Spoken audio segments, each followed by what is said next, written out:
첫날 밤 씻고 나온 남편이 대뜸 이혼을 요구했습니다. 우리 이혼해! 없던 일로 하자고! 그 순간 충격적인 장면을 목격했고 저는 그 자리에서 비명조차 지르지 못하고 얼어붙었습니다. 댓글을 남겨주신 분들께 금빛 행운이 꼭 함께하길 바랍니다. 구독도 꼭 눌러주세요. 호텔 스위트룸의 육중한 문이 닫히는 소리가 유난히 크게 울렸고 지은은 그제야 자신이 진짜 결혼을 했다는 사실을 실감하며 떨리는 숨을 내쉬었습니다. 창밖으로는 화려한 도심의 야경이 보석처럼 반짝이고 있었지만 지은의 가슴속은 설렘보다는 묘한 불안감으로 요동치고 있었죠.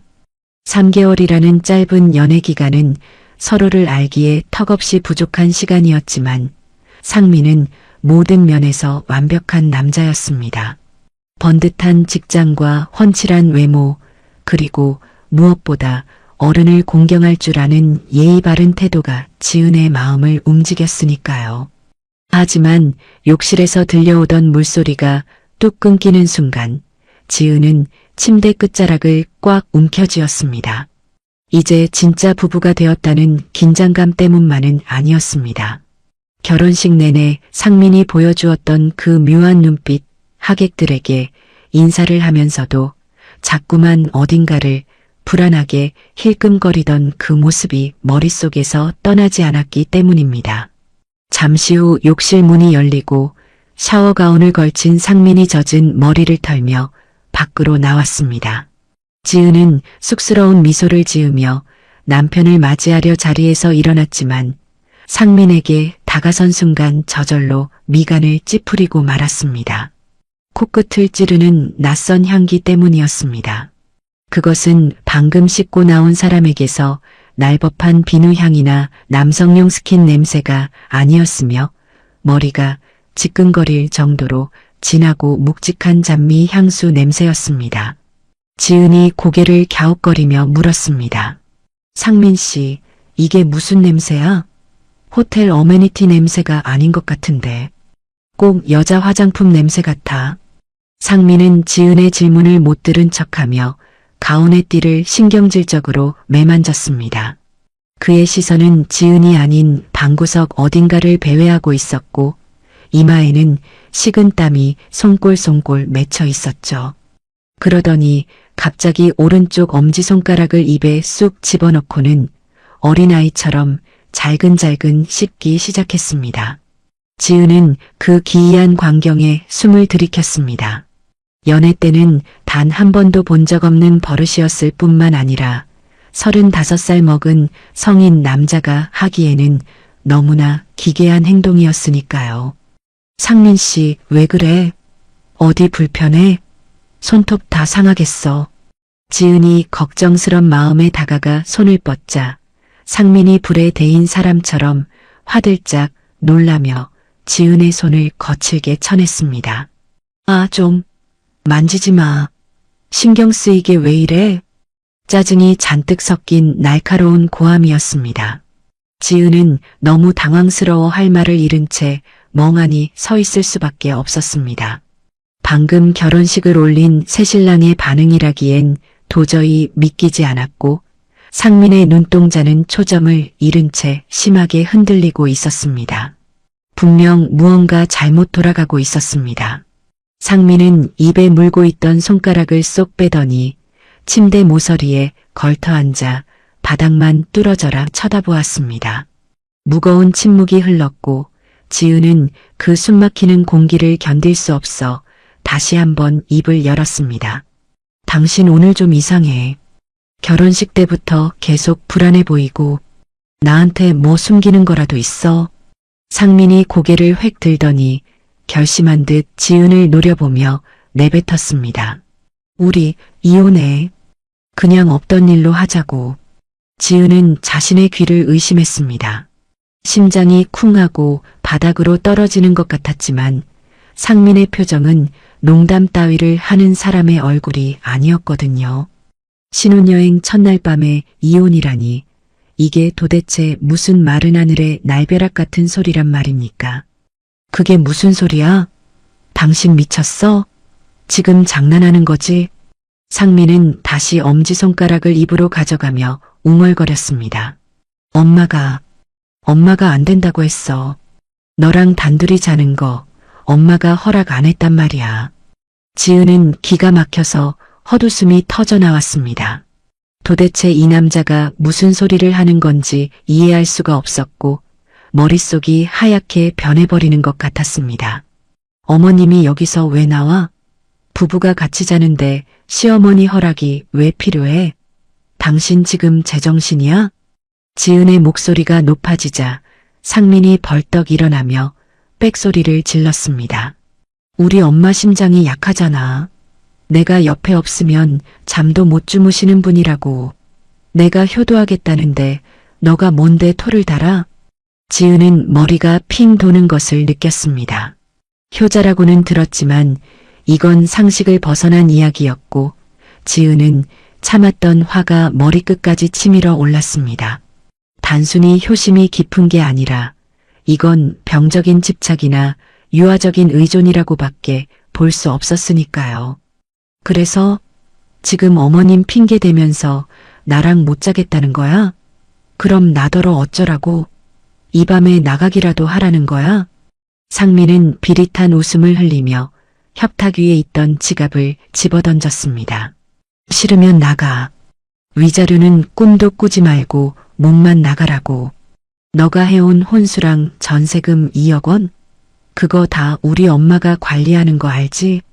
이혼하고 싶으면 그 돈 포기하고 꺼지든가. 그것은 명백한 협박이었습니다. 지은은 그제야 이 남자가 자신이 알던 다정하고 능력 있는 엘리트 박상민이 아니라는 것을 뼈저리게 깨달았습니다. 그는 그저 돈을 노리고 결혼을 연기한 사기꾼에 불과했던 것입니다. 지은의 부모님이 평생을 모아 마련해 주신 2억 원이 인질로 잡혀 있다는 사실에 지은은 분노보다 앞서는 절망감을 느꼈습니다. 하지만 진짜 충격은 지금부터였습니다. 상민의 고함이 끝나기가 무섭게 잠겨있던 욕실 문이 딸각 소리를 내며 열렸기 때문입니다. 지은은 소스라치게 놀라며 뒤를 돌아보았습니다.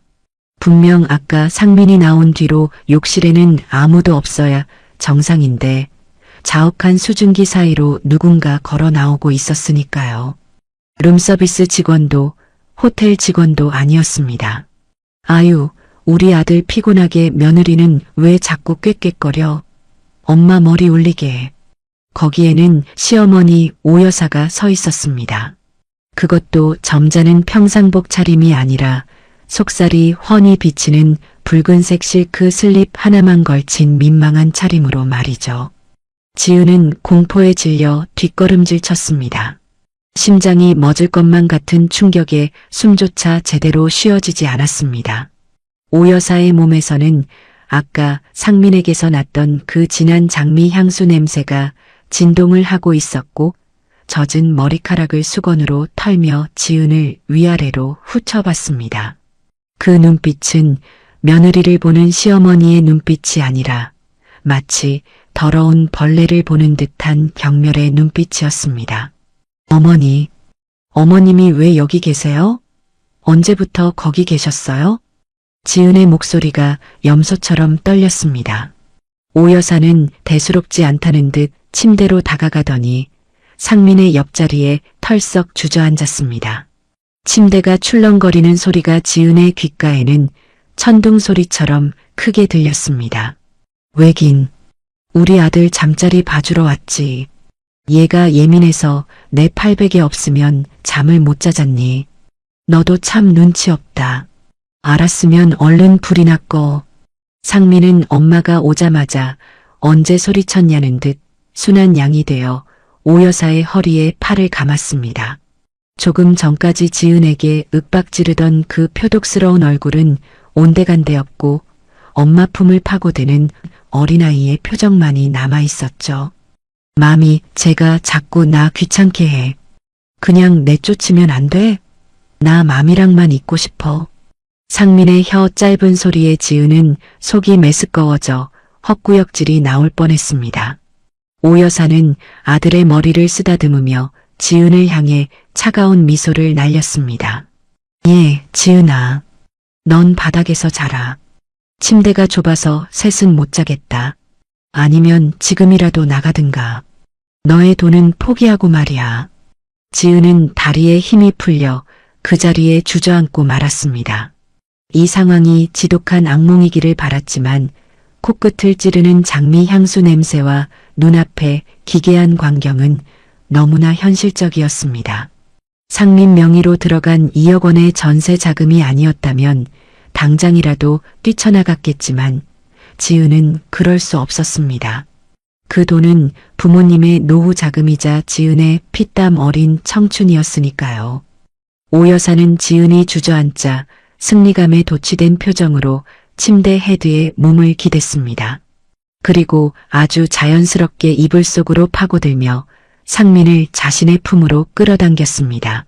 마치 사랑하는 연인을 안듯이, 아니 그보다 더 끈적하고 은밀한 몸짓으로 말이죠. 오 여사가 아들의 귓가에 입술을 대고 속삭이는 소리가 적막한 방 안에 울려 퍼졌습니다. 우리 아들, 오늘 엄마랑 코 자자. 저런 물건은 신경 쓰지 말고 엄마가 재워줄게. 지은은 입을 틀어막았습니다.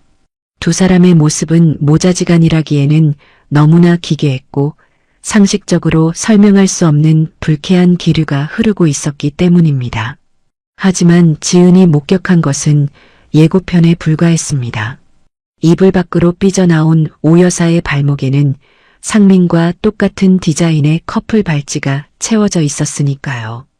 반짝이는 은색 발찌가 마치 지은을 비웃기라도 하는 듯 번쩍였습니다. 지은은 공포와 혐오감에 휩싸인 채 차가운 바닥에 앉아 뜬 눈으로 밤을 지새워야 했습니다. 이곳은 신혼의 단꿈이 있는 호텔방이 아니라 악마들이 사는 지옥이었습니다. 해시태그 지은은 뜬 눈으로 밤을 지새웠고 창밖이 희끄무레하게 밝아올 때까지 단 한순간도 편히 누울 수 없었습니다. 차가운 바닥 냉기 때문이 아니었습니다. 침대 위에서 들려오는 두 사람의 고른 숨소리와 엉겨붙은 실루엣이 주는 공포가 지은의 온몸을 올가매고 있었기 때문입니다. 지은은 무릎을 감싸 안은 채 벽에 기대어 날이 밝기만을 기다렸습니다. 당장이라도 이 방문을 박차고 나가고 싶었지만 그럴 때마다 머릿속에는 부모님의 노후 자금인 2억 원이라는 숫자가 족쇄처럼 떠올랐으니까요. 아침 햇살이 커튼 틈으로 비집고 들어올 무렵 침대 쪽에서 부스럭거리는 소리가 들려왔습니다. 지은은 반사적으로 고개를 돌렸다가 그만 헉하고 숨을 들이켜고 말았습니다. 눈앞에서 벌어지는 광경은 도저히 엄마와 아들의 아침 인사라고는 볼 수 없었기 때문입니다. 오 여사는 잠든 상민의 얼굴을 사랑스럽다는 듯 쓰다듬더니 천천히 상체를 숙여 아들의 입술에 자신의 입술을 포개었습니다. 그것은 가벼운 볼뽀뽀가 아니었습니다.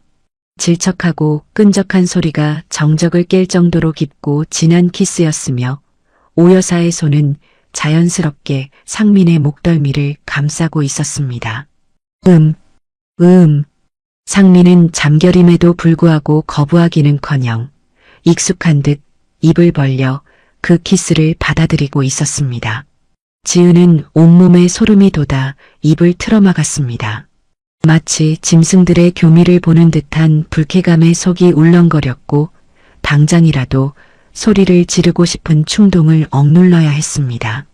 한참 동안 이어진 키스가 끝나자 오 여사가 콧소리 섞인 목소리로 속삭였습니다. 우리 왕자님 일어날 시간이에요. 해가 중천에 떴네. 상민이 부스스 눈을 뜨더니 눈앞에 오 여사를 보고 배시시 웃었습니다. 마미, 더 자고 싶은데. 엄마 냄새 좋다. 상민은 35살 먹은 남자가 아니라 젖을 찾는 갓난아이처럼 오 여사의 품으로 파고들었습니다. 오 여사는 그런 아들을 품에 안고 짐짓 엄한 척 엉덩이를 토닥거렸습니다. 안 돼. 오늘 체크아웃하고 집에 가야지. 얼른 일어나서 맘마 먹으러 가자. 지은은 그제야 자신이 투명 인간 취급을 받고 있다는 사실을 깨달았습니다. 두 사람은 바닥에 쭈그리고 앉아있는 지은에게는 눈길조차 주지 않은 채 서로의 체온을 탐닉하느라 바빴으니까요. 그 역겨운 모닝콜이 끝나고 나서야 상민은 힐끗 지은을 쳐다보며 무심하게 툭 던졌습니다. 뭐해? 안 씻어? 밥 먹으러 가게 준비해. 지은은 대꾸할 힘조차 없어 비틀거리며 화장실로 향했습니다. 거울 속에 비친 자신의 얼굴은 하룻밤 사이에 10년은 늙어버린 것처럼 초췌해져 있었습니다. 하지만 지은이 겪어야 할 고통은 이제 시작에 불과했습니다. 호텔 조식 뷔페로 내려간 세 사람은 창가 자리에 자리를 잡았는데 주변 사람들의 시선이 묘하게 그들 쪽으로 쏠리기 시작했습니다. 신혼부부와 시어머니의 조합이 특이해서가 아니었습니다. 오 여사와 상민이 보여주는 식사 예절이 상식을 벗어나도 한참 벗어나 있었기 때문입니다. 상민은 식탁 앞에 앉아 숟가락 하나 들지 않은 채 멍하니 창밖만 바라보고 있었습니다. 음식을 가져오는 것은 오로지 오 여사의 몫이었죠. 오 여사는 접시에 가득 담아온 음식들을 상민의 앞에 늘어놓더니 마치 소꿉놀이를 하듯 생선 가시를 하나하나 바르기 시작했습니다.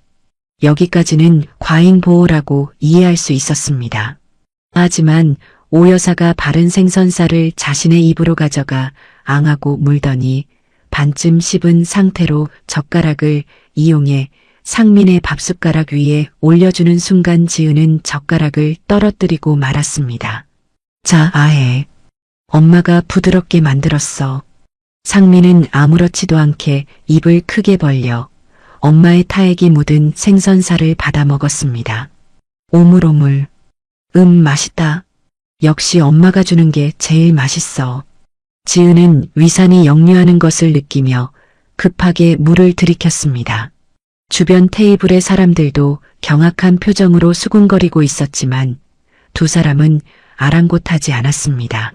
지은은 더 이상 참을 수 없어 떨리는 목소리로 말했습니다. 어머님, 지금 뭐 하시는 거예요? 상민 씨 손 없어요? 다 큰 어른이 왜 밥을 받아 먹어요? 그것도 씹던 걸. 오 여사가 젓가락을 탁 내려놓으며 지은을 쏘아보았습니다. 그 눈빛에는 며느리의 건방짐을 꾸짖는 시어머니의 위엄이 서려 있었지만 그 밑바닥에는 기묘한 질투심이 이글거리고 있었습니다. 얘는 뭘 그렇게 유난을 떠니? 우리 애가 소화기관이 약해서 거친 걸 잘 못 먹어. 내가 어릴 때부터 이렇게 키웠는데 너가 무슨 상관이야? 상민도 입가에 밥풀을 묻힌 채 거들었습니다. 그래, 지은 씨. 당신도 나중에 이렇게 해줘야 해. 나 소화 안 되면 예민해지는 거 몰라? 지은은 할 말을 잃었습니다. 이건 효도도 사랑도 아니었습니다. 그저 기형적으로 뒤틀린 사육이었고 지은은 이들이 인간이 아닌 다른 종족처럼 느껴졌습니다. 밥맛이 뚝 떨어진 지은은 창밖으로 시선을 돌리려다 식탁 위에 올려진 두 사람의 손을 보고 다시 한번 숨을 멈췄습니다. 아침 햇살을 받아 반짝이는 상민의 왼손 약지에 끼워진 반지 때문이었습니다. 그것은 지은과 맞춘 결혼 반지가 아니었습니다. 어제 결혼식장에서 예물을 교환할 때까지만 해도 분명 지은과 같은 디자인의 백금 반지였는데 지금 상민의 손에 있는 것은 큐빅이 화려하게 박힌 로즈골드 반지였습니다. 그리고 그와 똑같은 디자인의 반지가 생선을 바르고 있는 오 여사의 왼손 약지에서도 번쩍이고 있었습니다. 지은의 시선이 반지에 고정되자 눈치 빠른 오 여사가 슬쩍 손을 테이블 아래로 내렸습니다. 하지만 상민은 자랑하듯 손을 펴 보이며 뻔뻔하게 말했습니다. 아, 이거 예쁘지? 엄마랑 우정링 한 거야. 우리 엄마가 서운해하잖아. 결혼 반지는 너무 투박해서 뺐어. 우정링이라니요. 세상 어느 모자가 약지에 똑같은 디자인의 커플링을 그것도 아들의 신혼여행지에서 끼고 다닌단 말입니까?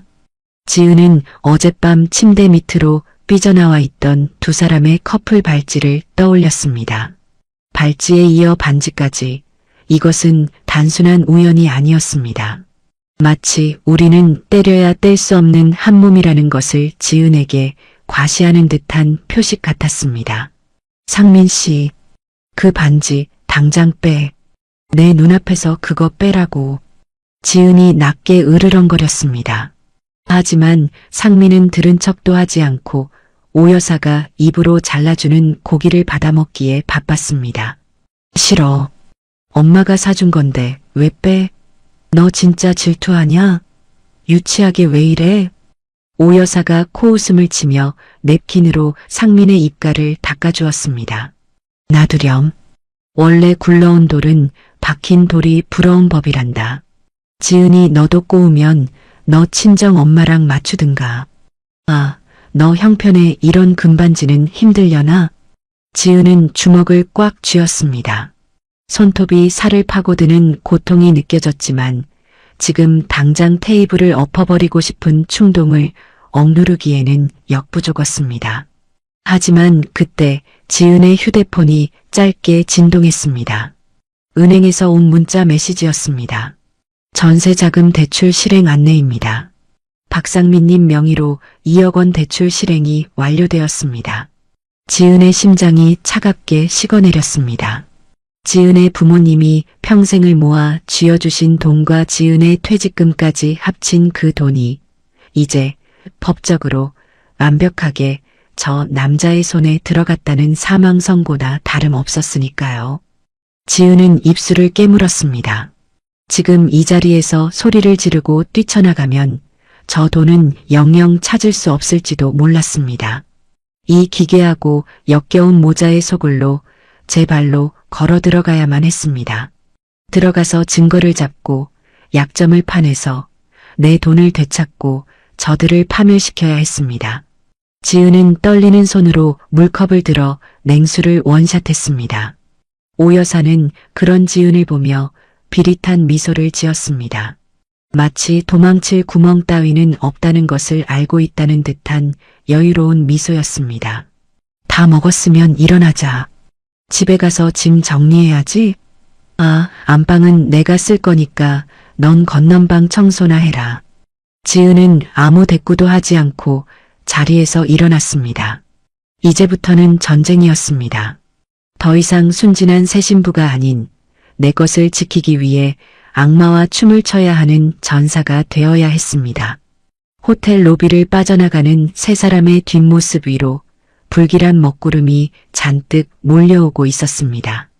해시태그 지옥 같았던 호텔을 뒤로하고 도착한 신혼집은 지은이 꿈꾸던 보금자리가 아니라 또 다른 감옥이었습니다. 현관문을 열자마자 훅 끼쳐오는 쿰쿰한 공기에 지은은 미간을 찌푸렸지만 진짜 문제는 공기가 아니라 사람의 위치였습니다.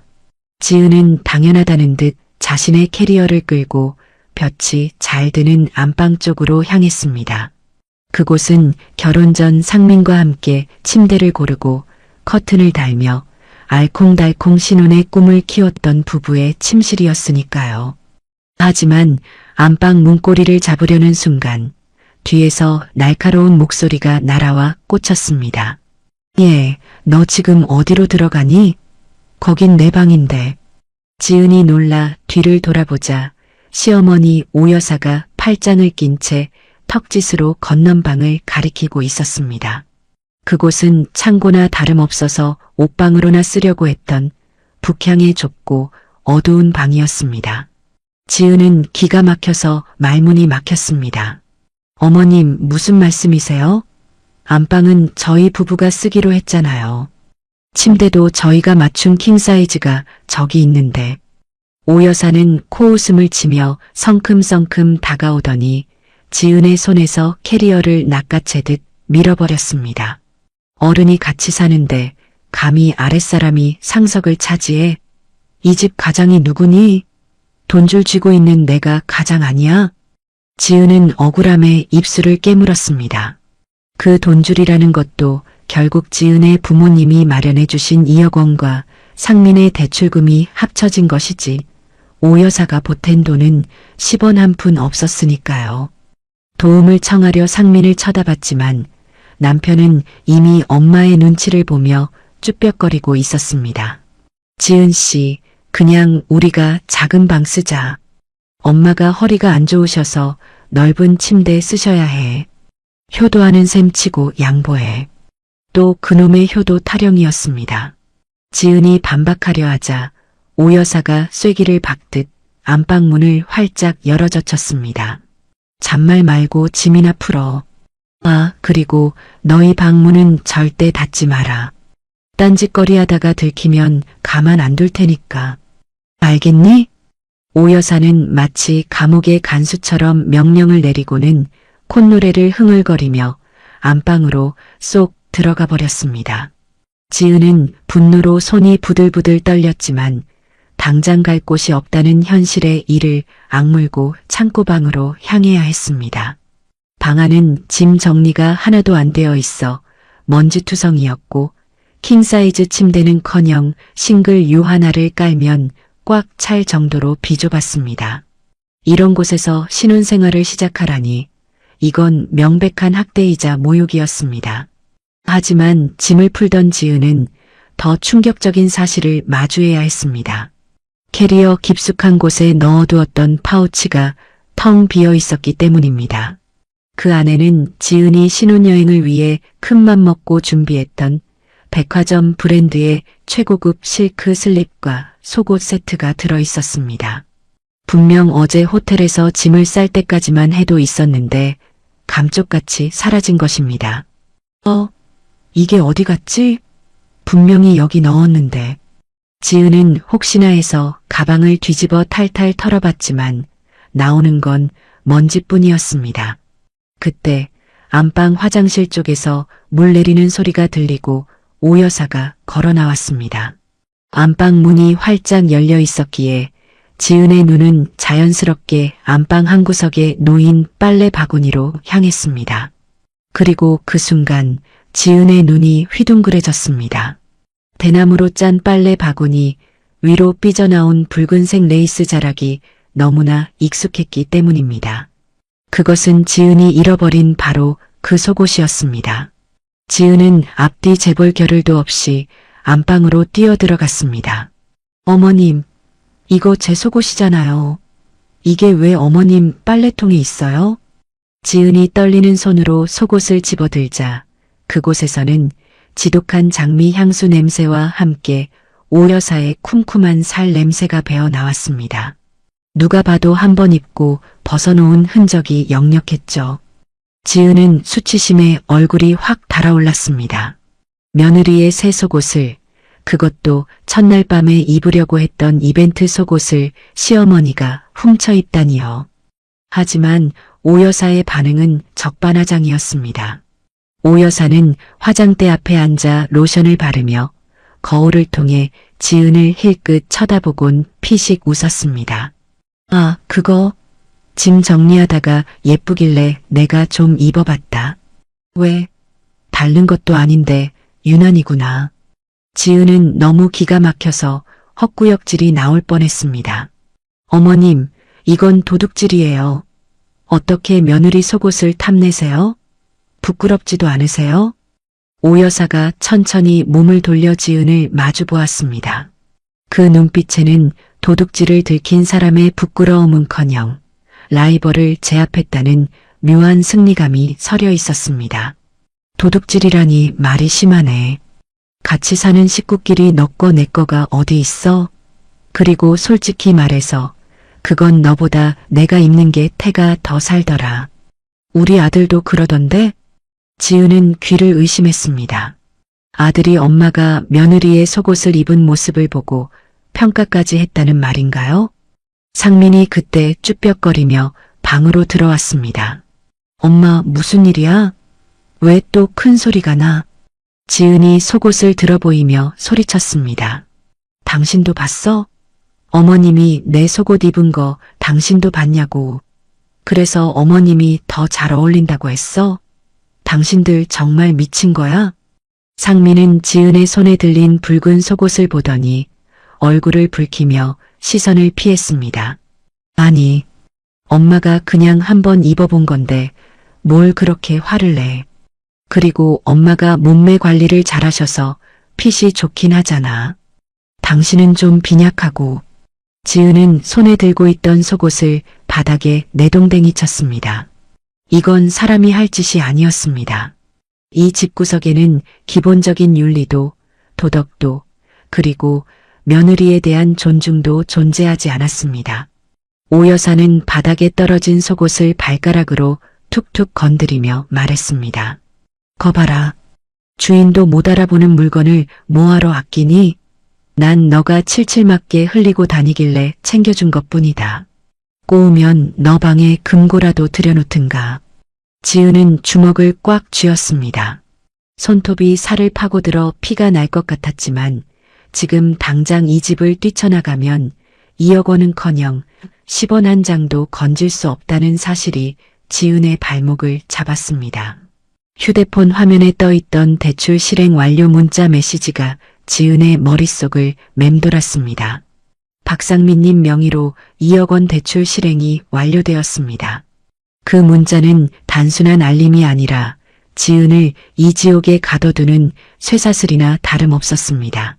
지은은 거칠게 숨을 몰아쉬며 속옷을 다시 주워들었습니다. 그리고 싸늘하게 식은 눈으로 두 모자를 번갈아 보며 나직하게 말했습니다. 좋아요. 안방도 가지시고 이 속옷도 가지세요. 어차피 더러워서 못 입겠으니까. 오 여사의 눈썹이 꿈틀거렸습니다. 지은은 횡 몸을 돌려 창고방으로 돌아와 문을 쾅 닫으려 했지만 문틀에 발을 들이미는 상민 때문에 그마저도 실패했습니다. 문 닫지 말랬잖아. 엄마가 답답해 하신다고. 상민은 문을 활짝 열어놓고는 다시 안방으로 쪼르르 달려갔습니다. 안방에서는 두 사람의 낄낄거리는 웃음소리가 들려왔습니다. 지은은 열린 문틈으로 보이는 거실을 바라보며 침대 귀퉁이에 주저앉았습니다. 이 집에서 지은의 위치는 아내가 아니었습니다. 자신의 공간도 사생활도 심지어 속옷 하나조차 지킬 수 없는 감시받는 하녀이자 돈을 뜯기는 호구일 뿐이었습니다. 하지만 이대로 당하고만 있을 수는 없었습니다. 지은은 눈물을 닦아내며 휴대폰을 꺼내 들었습니다. 그리고 검색창에 혼인 취소 소송과 친족 간 절도죄를 검색하기 시작했습니다. 이 미친 연극의 끝이 파멸이라면 그 파멸의 구렁텅이에 혼자 빠지지는 않을 것이라고 다짐하면서 말이죠. 해시태그 창고방에 처박혀 숨죽여 울던 지은은 거실에서 들려오는 오 여사와 상민의 웃음소리가 잦아들 때쯤 슬그머니 방문을 열고 나왔습니다. 답답한 창고방의 공기도 견디기 힘들었지만 무엇보다 시어머니가 지은의 존재를 완전히 무시한 채 안방을 차지하고 희희낙낙거리는 꼴을 도저히 견딜 수 없었기 때문입니다. 지은은 숨이 턱턱 막혀오는 집구석에서 단 1분이라도 벗어나고 싶었습니다. 마침 현관 앞에는 이사 오면서 나온 쓰레기들과 오 여사가 먹다 남긴 배달 음식 용기들이 산더미처럼 쌓여 쿰쿰한 냄새를 풍기고 있었죠. 지은은 도망칠 핑계라도 찾은 사람처럼 서둘러 쓰레기 봉투를 집어들었습니다. 음식물 쓰레기 봉투에 묵직하고 축축한 감촉이 손끝에 닿자 마치 자신의 처지 같아 비위가 상했지만 꾹 참았습니다. 현관문을 열고 복도로 나서자 차가운 초봄의 밤 공기가 지은의 뜨거운 뺨을 스치고 지나갔습니다. 복도의 센서 등이 지은의 움직임을 감지하고 깜빡거리며 켜졌는데 그 불빛마저도 왠지 모르게 음산하고 창백해 보였습니다. 엘리베이터를 기다리는 그 짧은 시간조차 지은에게는 영겁의 시간처럼 느껴졌습니다. 벽에 붙은 거울 속에 비친 자신의 모습은 방금 결혼한 새색시라고는 믿기지 않을 정도로 헝클어지고 초라해져 있었으니까요. 1층에 도착해 공동 현관을 나서자 아파트 단지는 이미 깊은 어둠에 잠겨 있었습니다. 지은은 분리수거장 쪽으로 터덜터덜 걸음을 옮겼습니다. 바람에 흔들리는 나뭇가지 그림자가 마치 귀신이 손을 흔드는 것처럼 보여 등골이 오싹했지만 지금 지은에게 귀신보다 더 무서운 것은 집 안에 있는 살아있는 두 사람이었습니다. 쓰레기를 버리고 돌아서려는데 누군가 지은의 등 뒤에서 헛기침을 했습니다. 험, 세댁, 늦은 밤에 고생이 많네. 지은이 놀란 가슴을 쓸어내리며 돌아보니 경비원 김씨 아저씨가 손전등을 든 채 서 있었습니다. 그는 순찰을 돌던 중이었는지 모자를 눌러쓰고 경광봉을 옆구리에 낀 채 지은을 빤히 쳐다보고 있었죠. 아, 네, 안녕하세요. 이사 정리가 좀 늦어서요. 지은이 어색하게 목례를 하고 지나치려는데 경비원이 지은의 앞을 가로막듯 한 걸음 다가왔습니다. 그의 표정은 단순히 입주민에게 인사를 건네는 경비원의 얼굴이 아니었습니다. 뭔가 할 말이 있는데 망설이는 듯 입술을 달싹거리며 주위를 두리번거리는 모양새가 심상치 않았습니다. 저기, 세댁 7층으로 이사 온 거 맞지? 오 여사님 댁? 지은은 멈칫했습니다. 보통은 남편분 댁이라고 하거나 호수를 말할 텐데 콕 집어서 오 여사님 댁이라고 지칭하는 것이 묘하게 거슬렸기 때문입니다. 네, 맞는데요. 무슨 문제라도 있나요? 경비원은 다시 한번 주위를 살피더니 목소리를 한껏 낮추어 속삭였습니다. 아니, 문제가 있는 건 아니고 그냥 좀 안타까워서 그래. 세댁이 참하고 착해 보이는데. 경비원은 말을 흐리며 혀를 쯧쯧 찼습니다. 지은은 가슴속에서 불안감이 스멀스멀 피어오르는 것을 느꼈습니다. 호텔에서의 첫날 밤부터 지금까지 겪은 일련의 사건들이 파노라마처럼 스쳐 지나갔고 이 낯선 경비원의 태도에서 어떤 불길한 징조를 읽었기 때문입니다. 아저씨, 하실 말씀 있으시면 하세요. 저 바빠요. 지은이 재촉하자 경비원은 손전등으로 바닥을 툭툭 치며 결심한 듯 입을 열었습니다. 내가 여기 경비 10년 하면서 별의별 꼴을 다 봤지만 저 집구석 같은 데는 처음이라 그래. 세댁이 모르고 들어온 것 같아서 내가 오지랖 좀 부리는 거야. 그게 무슨 말씀이세요?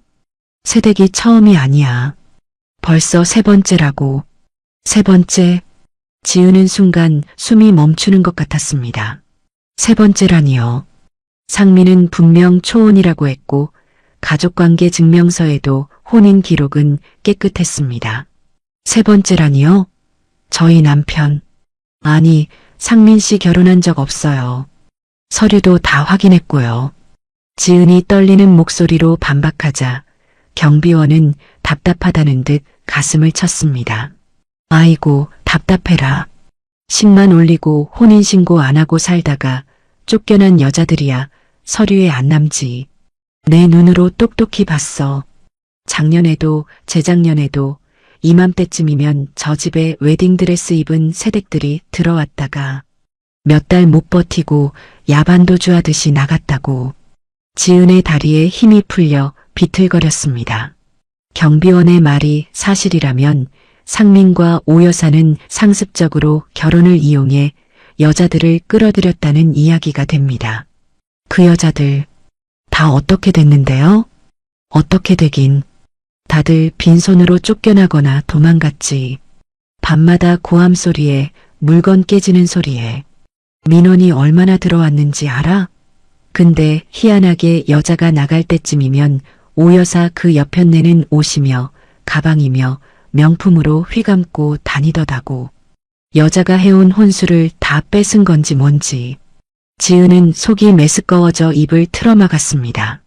명품으로 휘감았다는 말에서 자신의 고가 속옷을 훔쳐 입고 즐거워하던 오 여사의 얼굴이 오버랩되었기 때문입니다. 그리고 상민 명의로 들어간 자신의 2억 원도 떠올랐습니다. 이전의 여자들도 아마 지은처럼 돈을 뺏기고 노동력을 착취당하다가 단물 빠진 껌처럼 버려졌을 것이 분명했습니다. 그 남자는요? 남편은 아무 말 안 해요? 경비원은 콧방귀를 뀌었습니다. 그 덩치만 큰 등신? 걘 남자도 아니야. 엄마 치마폭에 쌓여서 지 마누라가 쫓겨나는데도 베란다에서 구경만 하던 놈이야. 어떨 땐 둘이 끌어안고 낄낄거리는 게 말도 마. 모자지간이 아주 유별나서 입에 담기도 더러워. 경비원의 증언은 지은이 어젯밤 호텔에서 목격한 것과 정확히 일치했습니다. 유별난 모자지간. 아니, 어쩌면 모자지간이라는 탈을 쓴 그 이상의 관계. 지은의 등골을 타고 식은땀이 줄줄 흘러내렸습니다. 세댁, 내가 볼 땐 이번에도 오래 못 가. 벌써 눈밑이 퀭하네. 살길 찾으려면 빨리 도망가는 게 상책이야. 저 사람들 보통 내기가 아니라고. 경비원은 그 말을 남기고 멀리서 인기척이 들리자 황급히 손전등을 끄고 어둠 속으로 사라졌습니다. 지은은 멍하니 분리수거장 앞에 서 있었습니다. 밤바람이 뼛속까지 시리게 파고들었지만 지은이 느끼는 공포에 비하면 아무것도 아니었습니다.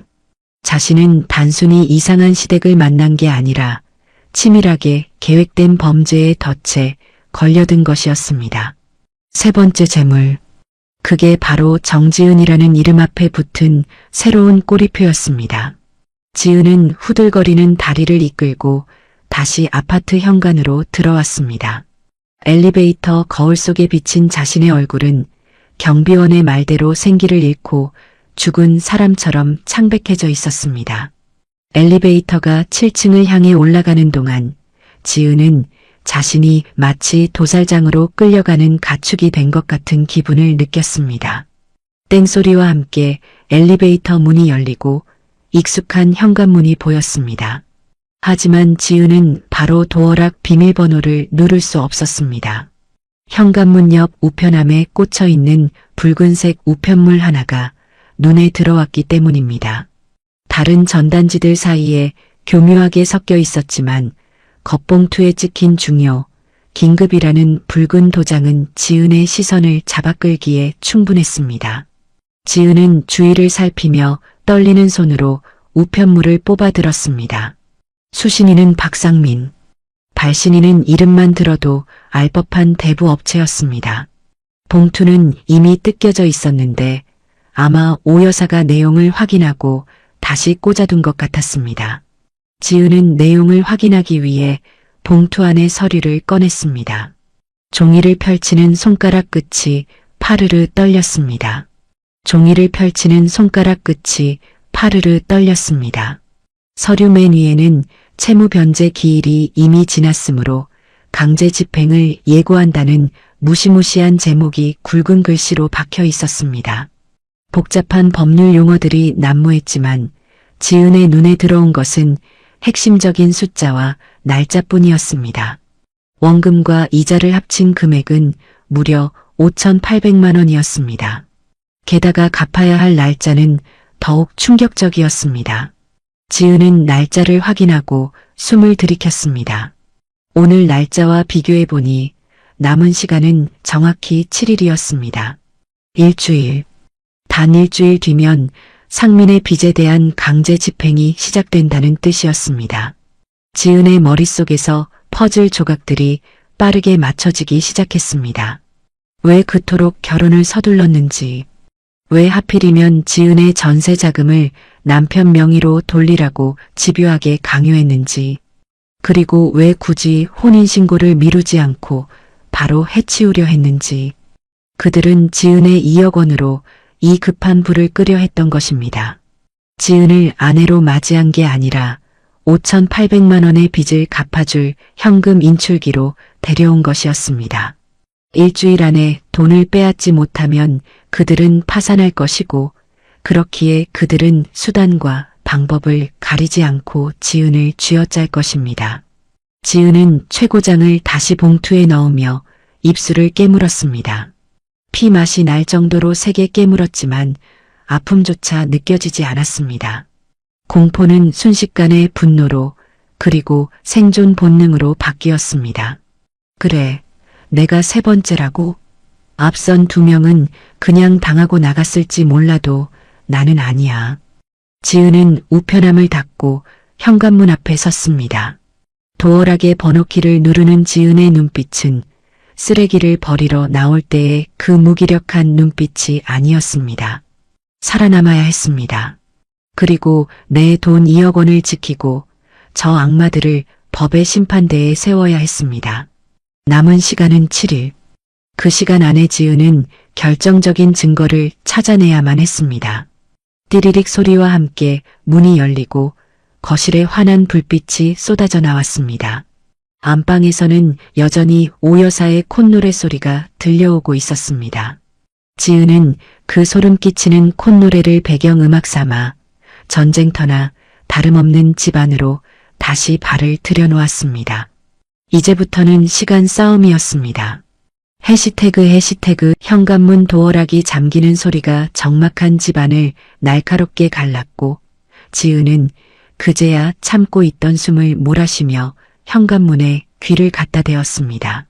복도에서 멀어지는 두 사람의 구두 굽소리와 엘리베이터가 도착하는 딩동 소리가 들리고 나서야 지은은 떨리는 다리를 지탱하며 거실로 돌아설 수 있었습니다.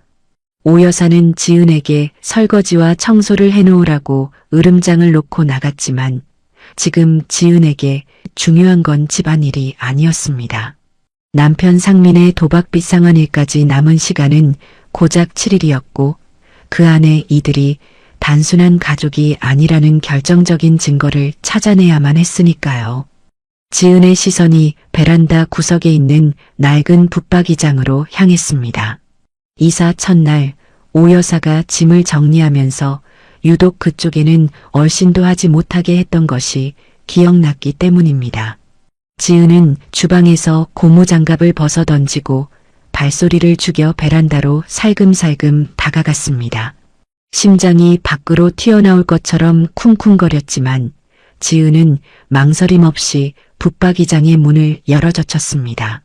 안에서는 묵은 먼지 냄새와 함께 곰팡이 냄새가 훅 끼쳐 나왔습니다. 각종 잡동사니들이 어지럽게 쌓여 있었지만 지은의 눈은 맨 아래 칸 구석에 처박혀 있는 낡은 라면 상자에 고정되었습니다. 테이프로 칭칭 감겨 있는 모양새가 누가 봐도 수상쩍어 보였죠. 지은은 커터 칼을 가져와 떨리는 손으로 테이프를 푹 찢었고 상자를 열자마자 드러난 물건들을 보고 숨을 들이켰습니다. 가장 먼저 눈에 들어온 것은 두툼한 웨딩 앨범들이었습니다. 한 권이 아니라 무려 3권이나 되었습니다. 지은은 첫 번째 앨범을 펼쳤고 그곳에는 앳된 얼굴의 낯선 여자가 웨딩드레스를 입고 상민과 팔짱을 끼고 있었습니다. 하지만 기괴한 것은 여자의 얼굴이었습니다. 사진 속 여자의 얼굴 부분만 커터 칼로 난도질이 되어 있었고 어떤 사진은 아예 검은색 매직으로 X자가 벅벅 그어져 있었기 때문입니다. 다음 장을 넘겨도 그 다음 앨범을 펼쳐도 상황은 마찬가지였습니다. 신부의 얼굴은 하나같이 형체를 알아볼 수 없을 정도로 훼손되어 있었고 사진 밑에는 붉은색 펜으로 죽어버려라 도둑년 내 아들을 빼자간 년 같은 저주의 말들이 빼곡하게 적혀 있었습니다. 경비원의 말이 사실이었습니다. 지은은 세 번째 재물이 맞았고 앞선 2명의 여자들도 이 지옥 같은 집에서 영혼까지 털린 채 쫓겨났음이 분명했습니다. 지은은 앨범을 덮고 상자 더 깊은 곳을 뒤적거렸습니다. 그리고 앨범 밑에 깔려있던 낡은 공책 뭉치를 발견했습니다.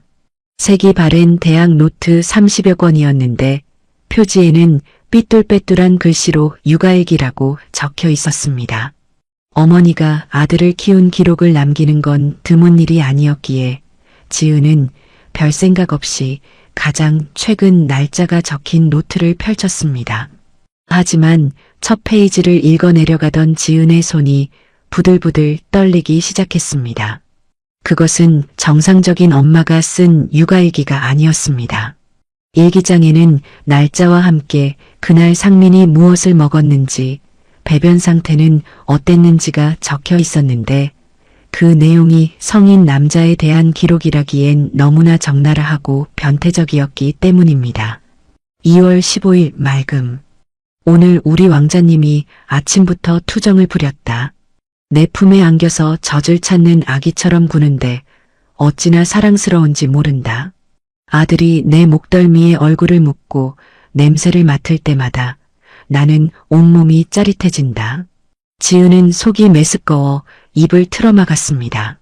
이건 엄마의 일기가 아니라 광적인 스토커나 도착증 환자의 관찰 일지 같았습니다. 지은은 꾹 참고 페이지를 더 넘겼습니다. 그리고 지은이 처음 인사드리러 갔던 날의 기록을 찾아냈습니다. 지은의 이름이 언급된 페이지를 보는 순간 지은은 등골이 서늘해지는 것을 느꼈습니다. 3월 20일 흐림. 오늘 아들이 새로운 물건을 데려왔다. 이름은 정지은이라고 했다. 엉덩이가 작고 말라서 영 마음에 들지 않는다. 내 아들을 만족시키기에는 턱없이 부족해 보인다. 하지만 돈 냄새는 좀 난다. 이번에는 좀 멍청해 보이니까 쏙 빼먹고 버리기 딱 좋을 것 같다. 지은은 치밀어 오르는 분노에 눈물이 핑 돌았습니다. 그들에게 지은은 사람이 아니라 돈 냄새가 나는 물건이자 멍청한 호구에 불과했던 것입니다. 그런데 일기장을 덮으려던 지은의 눈에 노트 사이에 끼워진 꼬깃꼬깃한 메모지 한 장이 들어왔습니다. 지은은 그 메모지를 펼쳐보았고 그 순간 심장이 멎는 듯한 충격을 받았습니다. 그것은 마치 연극 대본처럼 대화가 적혀 있는 쪽지였습니다. 메모지 맨 위에는 역할극 수칙이라는 제목이 적혀 있었고 그 내용은 상상을 초월하는 것이었습니다. 첫째, 남들 앞에서는 무조건 엄마라고 부를 것. 둘째, 단둘이 있을 때만 누나라고 부를 것. 셋째, 엄마라고 부를 때 더 흥분하는 척 연기할 것. 넷째, 며느리가 의심하면 효도 핑계를 댈 것. 지은은 그 자리에 주저앉고 말았습니다. 머릿속에서 폭탄이 터진 것처럼 멍해졌습니다. 남들 앞에서는 엄마, 단둘이 있을 때는 누나. 이게 도대체 무슨 의미란 말입니까? 지은은 어젯밤 호텔에서 보았던 두 사람의 키스, 아침 식탁에서의 기괴한 스킨십, 그리고 똑같은 디자인의 커플링을 떠올렸습니다.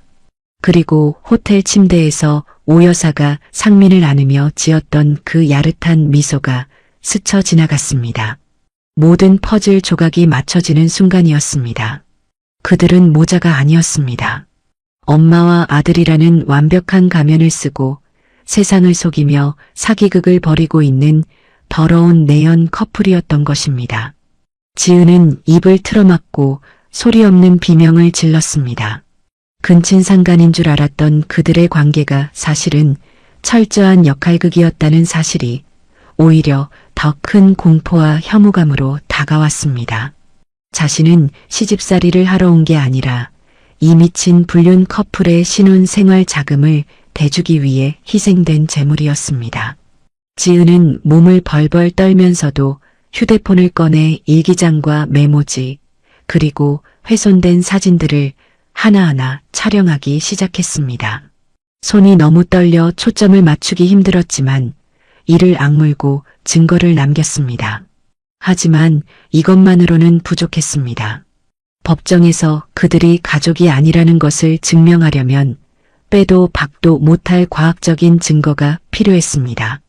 지은은 상자를 원래대로 돌려놓고 베란다를 빠져나와 안방 화장실로 향했습니다.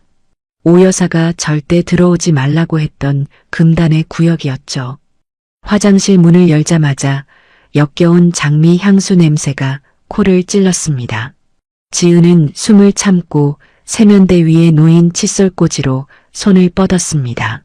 오 여사가 쓰는 분홍색 칫솔과 상민이 쓰는 파란색 칫솔이 나란히 꽂혀 있었습니다. 지은은 주머니에서 미리 준비해둔 지퍼백 2개를 꺼냈습니다. 먼저 상민의 칫솔을 꺼내 지퍼백에 담았고 그 다음에는 오 여사의 빚을 찾기 위해 수건장을 열었습니다. 수건장 안에는 오 여사가 쓰는 굵은 롤빗이 들어 있었는데 다행히 검고 긴 머리카락이 엉겨붙어 있었습니다. 지은은 머리카락 한 올도 놓치지 않으려는 듯 조심스럽게 수거해 다른 지퍼백에 담았습니다. 2개의 지퍼백을 손에 쥔 지은의 눈빛이 매섭게 변했습니다. 이것이면 충분했습니다. 유전자 검사 결과가 나오는 순간 그들의 추악한 가면은 갈기갈기 찢겨나갈 것입니다. 그때 현관 쪽에서 띠리릭 하는 도어락 소리가 들려왔습니다. 예상보다 훨씬 빠른 귀가였습니다. 지은은 심장이 덜컥 내려앉는 것을 느끼며 황급히 빗을 제자리에 놓고 화장실 문을 닫았습니다.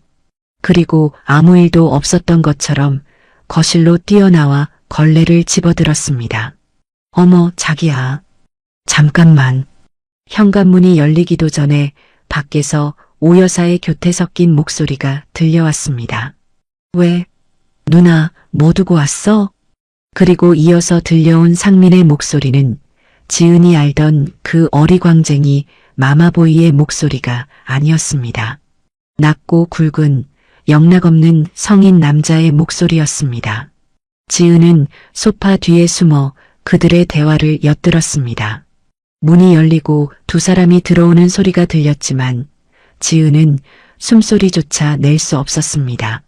방금 들은 누나라는 호칭이 지은이 찾은 역할극 대본이 사실임을 증명하고 있었으니까요. 오 여사가 거실로 들어오며 짜증 섞인 목소리로 말했습니다. 아니, 차에 지갑을 두고 내린 것 같아서. 젠장, 그년이 해온 돈으로 산 건데 잃어버리면 안 되지. 상민이 낄낄거리며 대꾸했습니다. 누나도 참 칠칠 맞기는. 어차피 일주일 뒤면 걔 적금도 다 우리 거 될 텐데 뭐하러 걱정해? 빨리 해서 보내버리고 우리 괌이나 가자니까. 지은은 주먹을 꽉 쥐었습니다. 그들은 지은이 집안에 있는 줄도 모르고 본색을 드러내고 있었습니다. 일주일 뒤 그들이 말하는 그 디데이 안에 지은은 반드시 이 게임을 끝내야만 했습니다. 지은은 품속에 있는 지퍼백을 꽉 움켜쥐었습니다. 2사람의 유전자가 일치하지 않는다는 결과표를 받아드는 날 그들이 지은 앞에서 어떤 표정을 지을지 상상하며 지은은 서늘한 미소를 지었습니다. 이제 사냥감이 사냥꾼을 물어뜯을 차례였습니다. 해시태그 지은에게 지난 사흘은 1년보다 더 길고 고통스러운 시간이었습니다. 창고방에서 발견한 역할극 대본과 그들의 은밀한 대화를 엿들은 후 지은은 매 순간 토할 것 같은 역겨움을 참아내야 했으니까요. 오 여사와 상민은 지은이 아무것도 모른다고 생각했는지 지은이 안 볼 때면 대범하게 스킨십을 즐겼습니다. 설거지하는 지은의 등 뒤에서 오 여사가 상민의 엉덩이를 툭툭 치며 윙크를 날리는가 하면 상민은 오 여사가 깎아준 과일을 받아먹으며 그녀의 손가락을 은근슬쩍 빨기도 했습니다. 그럴 때마다 지은은 속으로 주문을 외웠습니다. 참아야 한다. 완벽한 증거가 나올 때까지만 참자. 내 돈 2억 원을 찾으려면 저들이 방심하게 만들어야 해. 남편의 도박빚 상환일까지 남은 시간은 이제 고작 나흘. 시간은 야속할 정도로 빠르게 흘러갔고 오 여사의 압박도 점점 노골적으로 변해가고 있었습니다. 오 여사는 아침 저녁으로 지은을 불러 앉혀놓고 돈 이야기를 꺼냈습니다. 지은아, 친정엄마한테 말씀은 드렸니? 우리 아들 사업 자금 융통해 주신다는 거 말이야. 아니, 사위가 급하다는데 처가에서 그 정도도 못 해준대? 지은은 억지 미소를 지으며 고개를 숙였습니다. 네, 어머니. 엄마가 적금 깨려면 며칠 걸린다고 하셔서요. 조금만 기다려주세요. 지은이 고분고분하게 대답하자 오 여사는 만족스러운 듯 입꼬리를 올렸지만 그 눈빛은 먹잇감을 노리는 뱀처럼 차갑게 번들거리고 있었습니다. 그날 오후 지은은 청소를 핑계로 화장실에 틀어박혀 휴대폰만 뚫어져라 쳐다보고 있었습니다. 유전자 검사센터에 의뢰한 결과가 나올 시간이 되었기 때문입니다. 심장이 밖으로 튀어나올 것처럼 쿵쿵거렸고 손바닥은 식은 땀으로 축축하게 젖어 있었습니다. 만약 검사 결과가 친자 관계라고 나오면 어떡하지? 그저 유별난 모자 관계였고 역할극 대본은 그들의 변태적인 취향일 뿐이라면? 지은의 머릿속을 스치는 온갖 불안한 상상들이 숨통을 조여왔습니다. 그때 지은의 휴대폰이 짧게 진동했습니다. 검사센터에서 보낸 이메일이 도착했다는 알림이었습니다. 지은은 떨리는 손가락으로 메일 앱을 열었고 첨부된 결과지 파일을 다운로드했습니다. 로딩되는 그 짧은 몇 초가 지은에게는 영겁의 시간처럼 느껴졌습니다. 드디어 화면에 결과지가 떴습니다. 복잡한 유전자 마커 수치들이 나열되어 있었지만 지은의 눈은 오직 맨 아래에 적힌 최종 판정 결과만을 쫓았습니다. 그리고 그 결과를 확인한 순간 지은은 숨을 멈췄습니다. 검체 A와 검체 B의 친자관계 성립 확률은 0.000%입니다. 두 검체 사이에는 혈연관계가 성립하지 않습니다. 불일치. 지은은 화면을 확대하고 또 확대해서 그 단어를 다시 확인했습니다. 불일치라는 세 글자가 지은의 망막에 화인처럼 박혔습니다. 혹시나 7촌이나 8촌 같은 먼 친척일 가능성도 없었습니다. 두 사람은 유전적으로 완벽한 남남, 그저 생판 모르는 타인이었습니다. 지은은 입을 틀어막고 소리 없는 비명을 질렀습니다. 예상은 했지만 막상 과학적인 증거로 확인하니 온몸에 전율이 흘렀습니다. 그들은 모자가 아니었습니다. 지은이 목격한 모닝콜 키스도 커플링도 그리고 밤마다 들려오던 끈적한 웃음소리도 모두 설명이 되었습니다. 그것은 모성애가 아니라 더러운 치정이었고 가족애가 아니라 범죄의 공모였습니다. 지은은 휴대폰을 가슴에 품고 거울을 바라보았습니다. 거울 속에 비친 지은의 얼굴에서 두려움이 걷히고 차가운 살기가 피어오르기 시작했습니다. 이제 모든 패는 지은의 손안에 들어왔습니다. 저들은 지은을 멍청한 호구로 알고 있겠지만 진짜 사냥꾼은 바로 정지은 자신이었습니다. 그때 화장실 문을 쾅쾅 두드리는 소리가 났습니다. 지은아, 뭐하니? 똥 싸니? 나와서 과일 좀 깎아라. 오 여사의 날카로운 목소리였습니다. 평소 같았으면 심장이 덜컥 내려앉았겠지만 진실을 알고 난 지금은 그 목소리가 그저 가소롭게 들렸습니다. 지은은 심호흡을 한 번 하고 휴대폰을 주머니 깊숙이 찔러 넣었습니다. 그리고 세면대에 물을 틀어 얼굴을 씻어내며 표정을 관리했습니다. 화장실 문을 열고 나가자 거실 소파에는 상민과 오 여사가 딱 달라붙어 텔레비전을 보고 있었습니다. 오 여사는 상민의 무릎에 다리를 올리고 있었고 상민은 오 여사의 종아리를 주물럭거리고 있었죠. 지은이 나오자 두 사람은 황급히 떨어지며 자세를 고쳐 잡았습니다. 아, 나왔니? 과일이 먹고 싶은데 손 하나 까딱하기 싫구나. 냉장고에 배 있으니까 예쁘게 좀 깎아와. 오 여사가 짐짓 시어머니인 척 거드름을 피웠습니다. 지은은 순종적인 며느리 연기를 하며 부엌으로 향했습니다. 네, 어머니. 달게 깎아드릴게요. 지은은 과도로 배껍질을 깎으며 거실 쪽을 곁눈질했습니다. 상민이 오 여사의 귓가에 무언가 속삭이자 오 여사가 까르르 웃음을 터뜨렸습니다. 아마 또 멍청한 며느리 흉을 보고 있거나 곧 들어올 돈 이야기를 하고 있을 게 뻔했습니다. 지은의 손에 쥐어진 과도가 서늘하게 빛났습니다. 그래, 실컷 웃어둬. 그 웃음이 비명으로 바뀌는 날이 머지 않았으니까.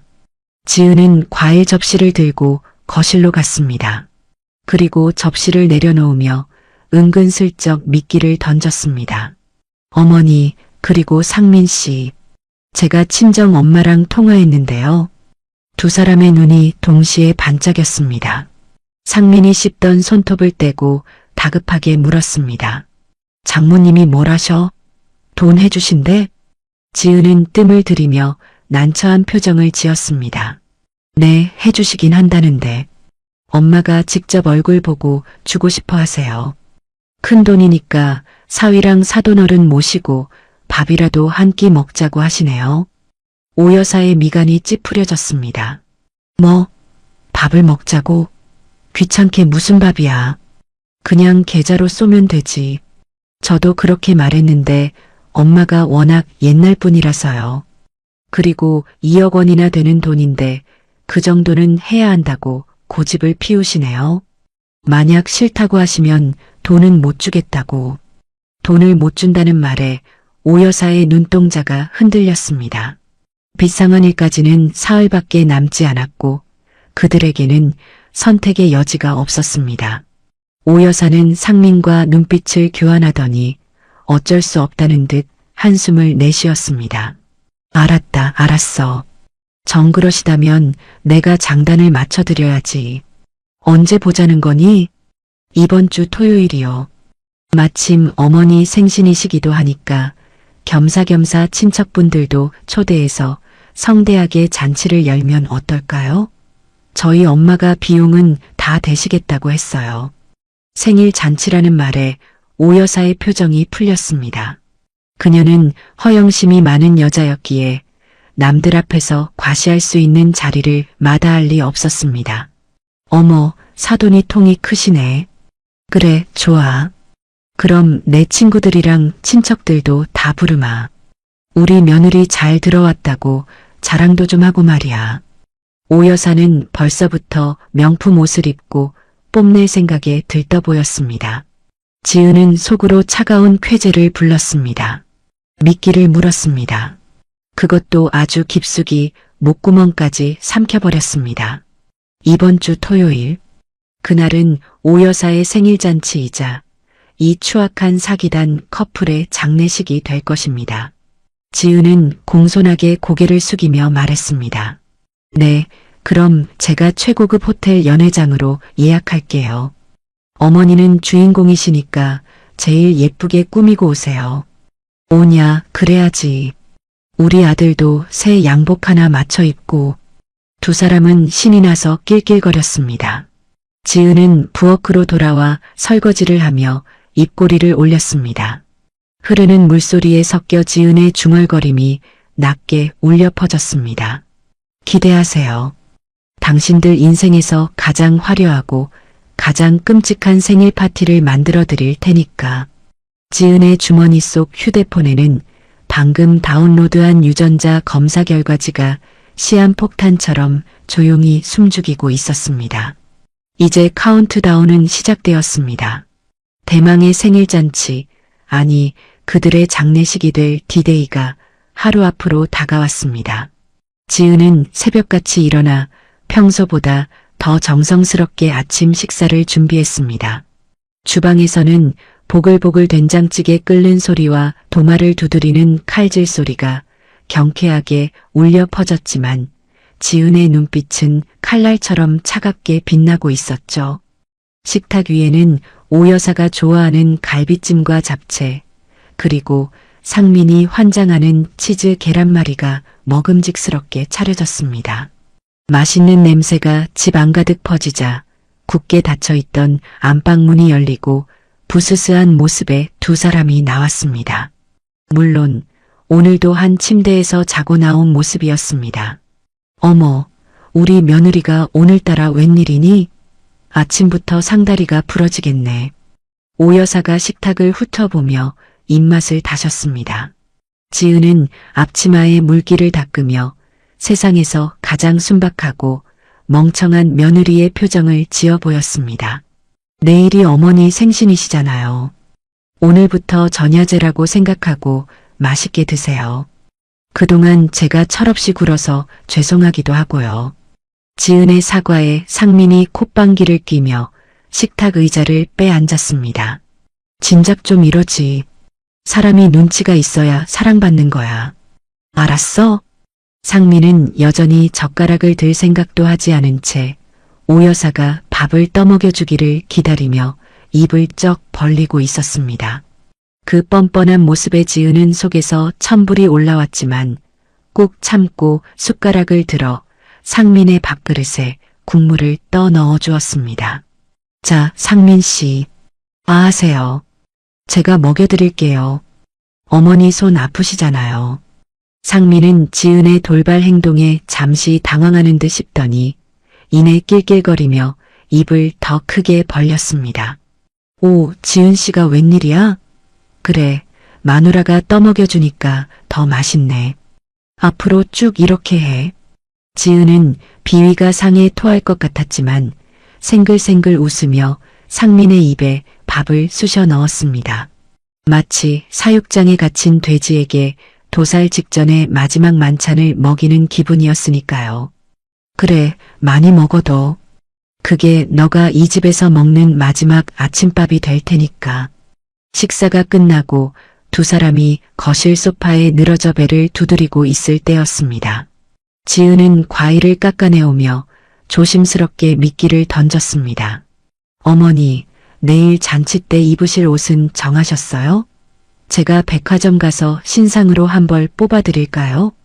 엄마가 잔치 비용 넉넉하게 주셨거든요. 명품과 새 옷이라면 사족을 못 쓰는 오 여사의 눈이 번쩍 뜨였습니다. 하지만 의심 많은 오 여사는 잠시 머뭇거렸습니다. 자신이 집을 비운 사이 지은이 집안을 뒤지거나 도망갈까봐 걱정하는 눈치였죠. 지은은 그 틈을 놓치지 않고 쐐기를 박았습니다. 아, 근데 제가 지금 청소도 해야 하고 음식 준비도 마무리해야 해서요. 상민 씨랑 두 분이서 다녀오시면 안 될까요? 제가 카드 드릴게요. 한도는 넉넉해요. 지은이 지갑에서 신용카드를 꺼내 테이블 위에 올려놓자 두 사람의 시선이 카드에 꽂혔습니다. 지은을 감시하는 것보다 공짜 쇼핑이 더 급했던 두 사람은 눈빛을 교환하더니 벌떡 일어났습니다. 그래, 정 그렇다면야 우리가 다녀오마. 넌 집 구석구석 깨끗하게 청소해놔라. 내일 손님들 오시는데 먼지 한 톨이라도 보이면 가만 안 둔다. 그럼요. 걱정 말고 다녀오세요. 상민 씨도 멋진 시계 하나 사고요. 상민은 신이 나서 엉덩이를 흔들며 방으로 들어가 옷을 갈아입었습니다.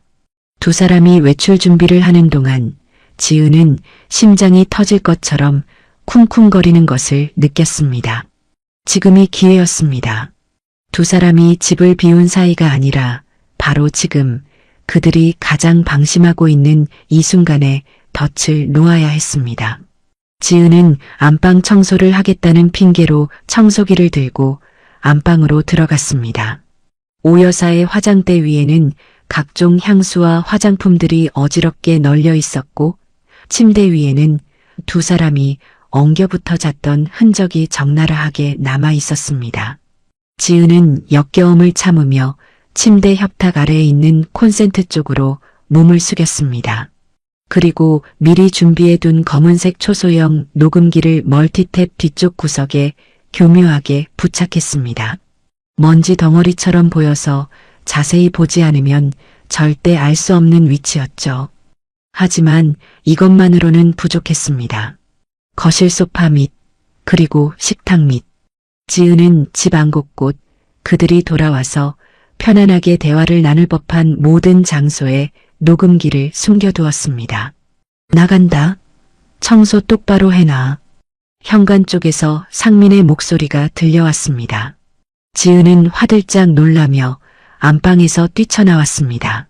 네, 다녀오세요. 저녁 맛있게 해놓을게요. 지은은 현관문이 닫히고 도어락이 잠기는 소리를 듣고서야 다리에 힘이 풀려 주저앉았습니다. 이제 주사위는 던져졌습니다. 그들이 쇼핑을 마치고 돌아와서 낼 은밀한 목소리들이 저 작은 기계 안에 고스란히 담길 것입니다. 지은은 텅 빈 집안에서 홀로 시간을 보냈습니다. 1분이 1시간 같았고 벽시계의 초침 소리가 천둥 소리처럼 크게 들렸습니다. 지은은 창고방에 들어가 육아일기와 찢어진 사진들을 다시 한번 확인하고 유전자 검사 결과지를 가방 깊숙한 곳에 숨겼습니다. 그리고 부모님께 전화를 걸어 내일 잔치에 대한 당부를 다시 한번 확인했습니다. 엄마, 내일 절대 놀라시면 안 돼요. 그리고 경찰분들 오실 때까지 마음 단단히 먹으셔야 해요. 수화기 너머로 들려오는 엄마의 걱정스러운 목소리에 지은은 눈시울이 붉어졌지만 약해질 수는 없었습니다. 오후 늦게가 되어서야 현관문 비밀번호를 누르는 소리가 들렸습니다. 자기야, 이거 진짜 예쁘다. 역시 백화점 물건이 좋아. 누나, 나도 이 시계 마음에 들어. 걔 카드로 긁으니까 더 짜릿한데? 문이 열리기도 전부터 두 사람의 들뜬 목소리가 복도까지 울려 퍼졌습니다. 지은은 황급히 앞치마를 두르고 주방으로 달려가 요리하는 척을 했습니다. 현관문이 열리고 양손 가득 쇼핑백을 든 두 사람이 들어왔습니다. 오 여사는 새빨간 원피스를 몸에 대보며 거울 앞에서 뱅글뱅글 돌았고 상미는 새로 산 시계를 차고 손목을 이리저리 돌려보고 있었습니다. 어머, 오셨어요? 쇼핑은 잘하셨어요? 지은이 반갑게 맞이하자 오 여사는 콧노래를 부르며 소파에 털썩 앉았습니다. 그래, 덕분에 잘했다. 다리 아파 죽겠네. 예, 시원한 물 좀 다오. 지은은 얼음물을 대령하고는 다시 주방으로 물러났습니다. 이제부터가 진짜였습니다. 지은은 일부러 설거지통에 그릇들을 요란하게 부딪히며 소음을 냈습니다. 자신이 주방 일에 열중하고 있어 거실의 대화가 들리지 않는다는 것을 어필하기 위해서였죠. 그리고 잠시 후 물을 틀어놓은 채 슬그머니 주방 문 뒤로 몸을 숨겼습니다. 거실에서는 쇼핑의 흥분에 취한 두 사람의 목소리가 적나라하게 들려오기 시작했습니다. 처음에는 산 물건들에 대한 품평이었지만 곧 대화의 주제는 돈과 미래로 넘어갔습니다. 자기야, 내일 장모님이 진짜 돈 주실까? 혹시 딴소리 하는 거 아니야? 상민의 목소리였습니다. 지은은 숨을 죽였습니다. 자기야라는 호칭 분명히 들었습니다. 오 여사가 코웃음을 치며 대답했습니다. 걱정 마. 내가 누구니? 내일 사람들 앞에서 바람 좀 잡으면 안 주고는 못 베길걸? 그리고 정 안 주면 전현 이름으로 대출 하나 더 당기지 뭐. 어차피 제 명의로 된 카드도 우리가 가지고 있잖아. 지은은 주먹을 꽉 쥐었습니다. 피가 거꾸로 솟는 것 같았지만 더 결정적인 한마디가 필요했습니다. 근데 누나, 이번에는 좀 아깝긴 해. 제 요리도 잘하고 말도 잘 듣잖아. 전번 여자들보다 낫던데. 상민이 낄낄거리며 말했습니다. 오 여사의 목소리가 날카로워졌습니다. 뭐야? 너 지금 전현한테 정들었니? 웃겨 정말. 야, 정신 차려. 우린 돈만 챙기면 끝이야. 2억 받고 내일 축의금 챙기고 일주일 뒤에 대출금까지 갚고 나면 전현은 그냥 쓰레기라고. 알겠어? 아, 알았어. 왜 화를 내고 그래? 난 누나밖에 없는 거 알잖아. 사랑해, 자기야. 나도 사랑해, 우리 멍멍이. 이리 와, 뽀뽀 한번 하자. 쪽쪽쪽. 적막한 거실에 질척한 키스 소리가 울려 퍼졌습니다. 지은은 녹음이 되고 있을 안방과 거실 테이블 밑에 녹음기들을 떠올리며 서늘한 미소를 지었습니다. 걸려들었습니다. 그들의 입으로 직접 뱉은 누나, 자기, 사랑해라는 호칭과 돈을 뜯어내고 버리겠다는 범죄 계획까지 모든 것이 완벽하게 녹음되고 있었습니다. 지은은 떨리는 가슴을 진정시키며 다시 설거지통 앞으로 돌아왔습니다. 그리고 그릇 하나를 일부러 바닥에 떨어뜨려 쨍그랑 소리를 냈습니다. 거실에서의 키스 소리가 뚝 멈추고 오 여사의 표독스러운 목소리가 날아왔습니다. 어머, 너 지금 뭐 하는 거니? 조심 좀 해라. 산통 깨지게 정말. 지은은 깨진 그릇 조각을 주우며 큰 소리로 대답했습니다. 죄송해요. 손이 미끄러졌네요. 얼른 치울게요. 지은의 목소리는 죄송하다는 말과 달리 묘하게 들떠 있었습니다. 이제 모든 증거는 확보되었습니다. 훼손된 웨딩 사진, 변태적인 육아일기, 역할극 대본, 유전자 검사 결과, 그리고 두 사람의 육성 녹음까지. 이보다 더 완벽한 증거 꾸러미는 없었습니다. 그날 밤 지은은 모두가 잠든 새벽에 몰래 거실로 나왔습니다. 그리고 소파 밑과 식탁 밑에 숨겨두었던 녹음기들을 하나씩 회수했습니다. 마지막으로 안방에 들어가야 했는데 문이 살짝 열려 있어 다행이었습니다. 지은은 고양이처럼 살금살금 기어들어가 협탁 밑에 녹음기를 떼어냈습니다. 침대 위에서는 두 사람이 서로를 껴안은 채 코를 골며 자고 있었습니다. 달빛에 비친 그들의 얼굴은 탐욕과 정욕에 찌들어 흉물스럽기 짝이 없었습니다. 지은은 잠시 그들을 내려다보았습니다. 내일이면 저 평온한 얼굴들이 공포와 절망으로 일그러질 것을 생각하니 묵은 체증이 내려가는 듯 했습니다. 지은은 창고방으로 돌아와 이어폰을 끼고 녹음된 내용을 확인했습니다. 잡음이 조금 섞여 있었지만 두 사람의 목소리는 소름 끼칠 정도로 선명했습니다. 녹음기 너머로 상민의 목소리가 들려왔습니다. 난 누나밖에 없는 거 알잖아. 사랑해, 자기야. 이어서 오 여사의 목소리도 들렸습니다. 나도 사랑해, 우리 멍멍이. 지은은 녹음 파일을 컴퓨터와 클라우드에 이중으로 백업해 두었습니다. 그리고 내일 잔치 때 쓸 영상 파일에 이 음성을 덮어 씌우는 작업을 시작했습니다. 모니터 불빛에 비친 지은의 얼굴은 더 이상 피해자의 얼굴이 아니었습니다. 그것은 심판자의 얼굴이었습니다. 밤새 작업이 이어졌지만 지은은 조금도 피곤하지 않았습니다. 창밖이 푸르스름하게 밝아오고 있었습니다. 드디어 결전의 날이 밝았습니다. 지은은 완성된 USB를 주머니에 넣으며 창문을 열었습니다. 차가운 새벽 공기가 뜨겁게 달아오른 지은의 머리를 식혀주었습니다. 잘 잤니? 오늘따라 일찍 일어났네. 안방에서 오 여사가 하품을 하며 걸어 나왔습니다.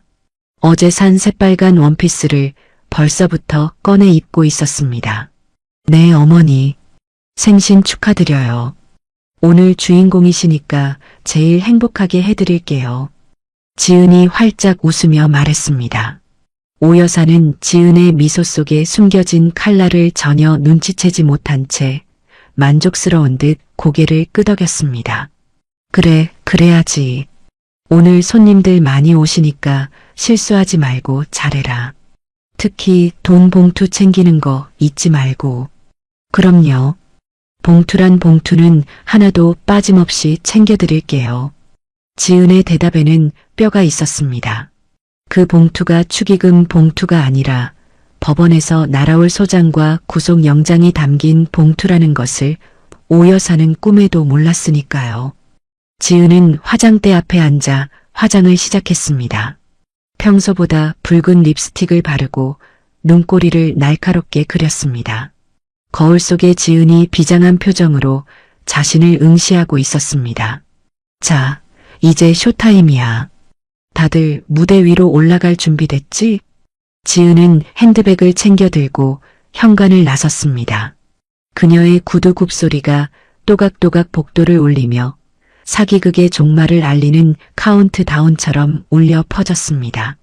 주말 저녁 도심의 한복판에 위치한 최고급 호텔 연회장은 화려한 조명과 꽃장식으로 눈부시게 빛나고 있었습니다. 지은이 큰맘 먹고 예약한 VIP홀은 입구에서부터 오 여사의 하객들로 북적이고 있었죠. 그들은 대부분 오 여사가 사교 모임에서 알게 된 소위 돈 좀 있다는 사모님들이거나 상민의 가짜 직장 동료 역할을 해줄 바람잡이들이었습니다. 오늘의 주인공인 오 여사는 어제 산 새빨간 실크 원피스를 입고 목과 팔목에는 굵은 금부치를 휘감은 채 여왕처럼 하객들을 맞이하고 있었습니다. 어머, 회장님 오셨어요? 아이고, 뭘 이런 걸 다. 오 여사는 축의금 봉투를 받아 챙길 때마다 입이 귀에 걸릴 듯 좋아했습니다. 그 옆에는 새 양복을 빼입은 상민이 늠름한 아들 코스프레를 하며 깍듯하게 인사를 하고 있었죠. 누가 봐도 성공한 어머니와 효자 아들의 아름다운 그림이었습니다.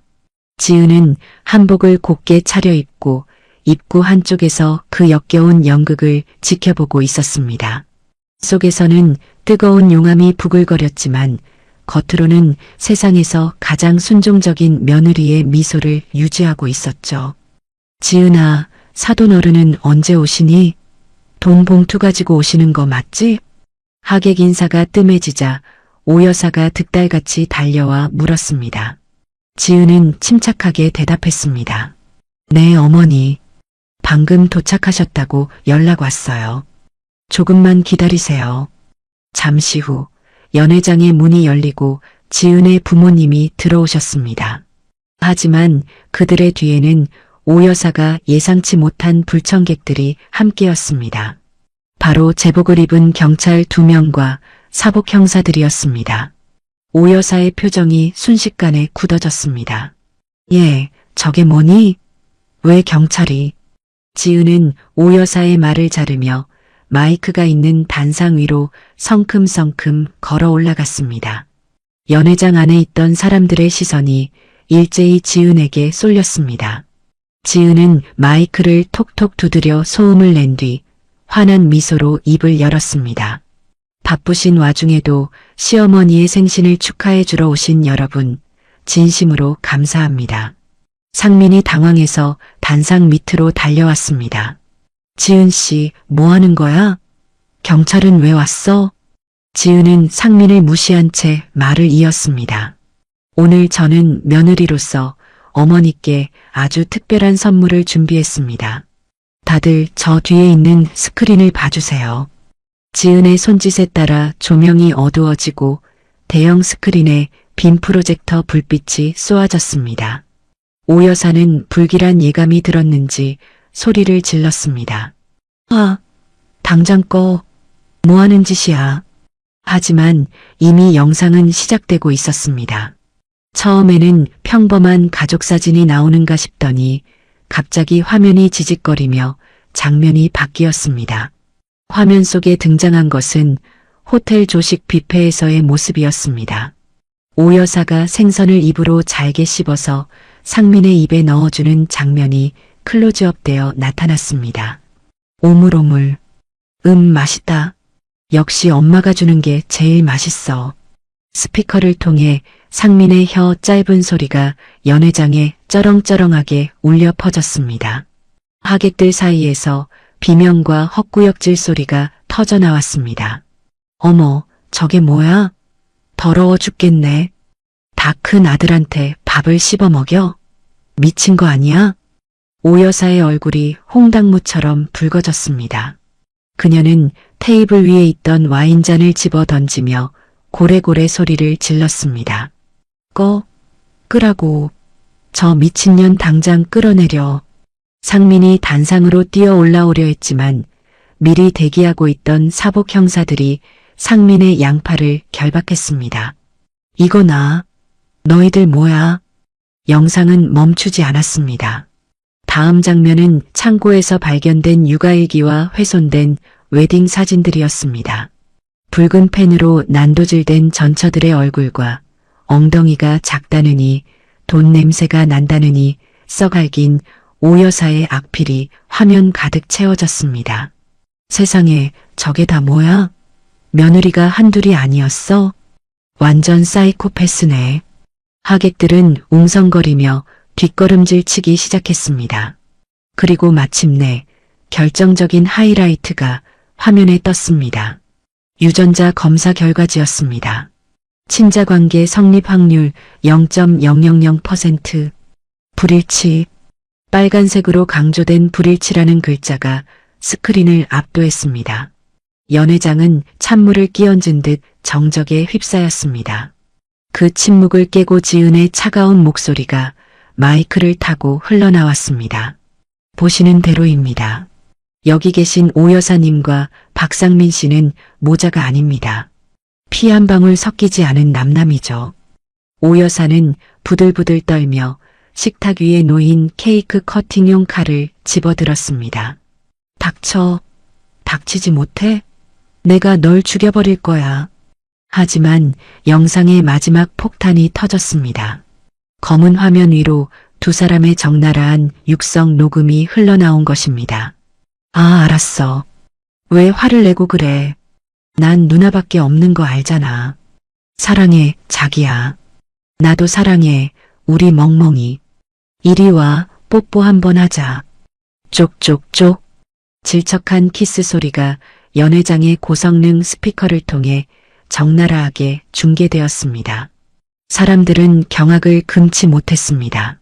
엄마와 아들이라고 철석같이 믿었던 두 사람이 사실은 서로를 자기야, 누나라고 부르는 불륜 커플이었다는 사실에 구토감을 느끼는 사람들도 있었습니다. 사기꾼들이었어. 우리가 속았다고. 어쩐지 눈빛이 이상하더라니. 더러운 것들. 하객들은 오 여사를 향해 먹던 음식과 냅킨을 던지기 시작했습니다. 오 여사는 비명을 지르며 칼을 휘둘렀지만 경찰들이 들이닥쳐 그녀의 손목을 꺾고 수갑을 채웠습니다.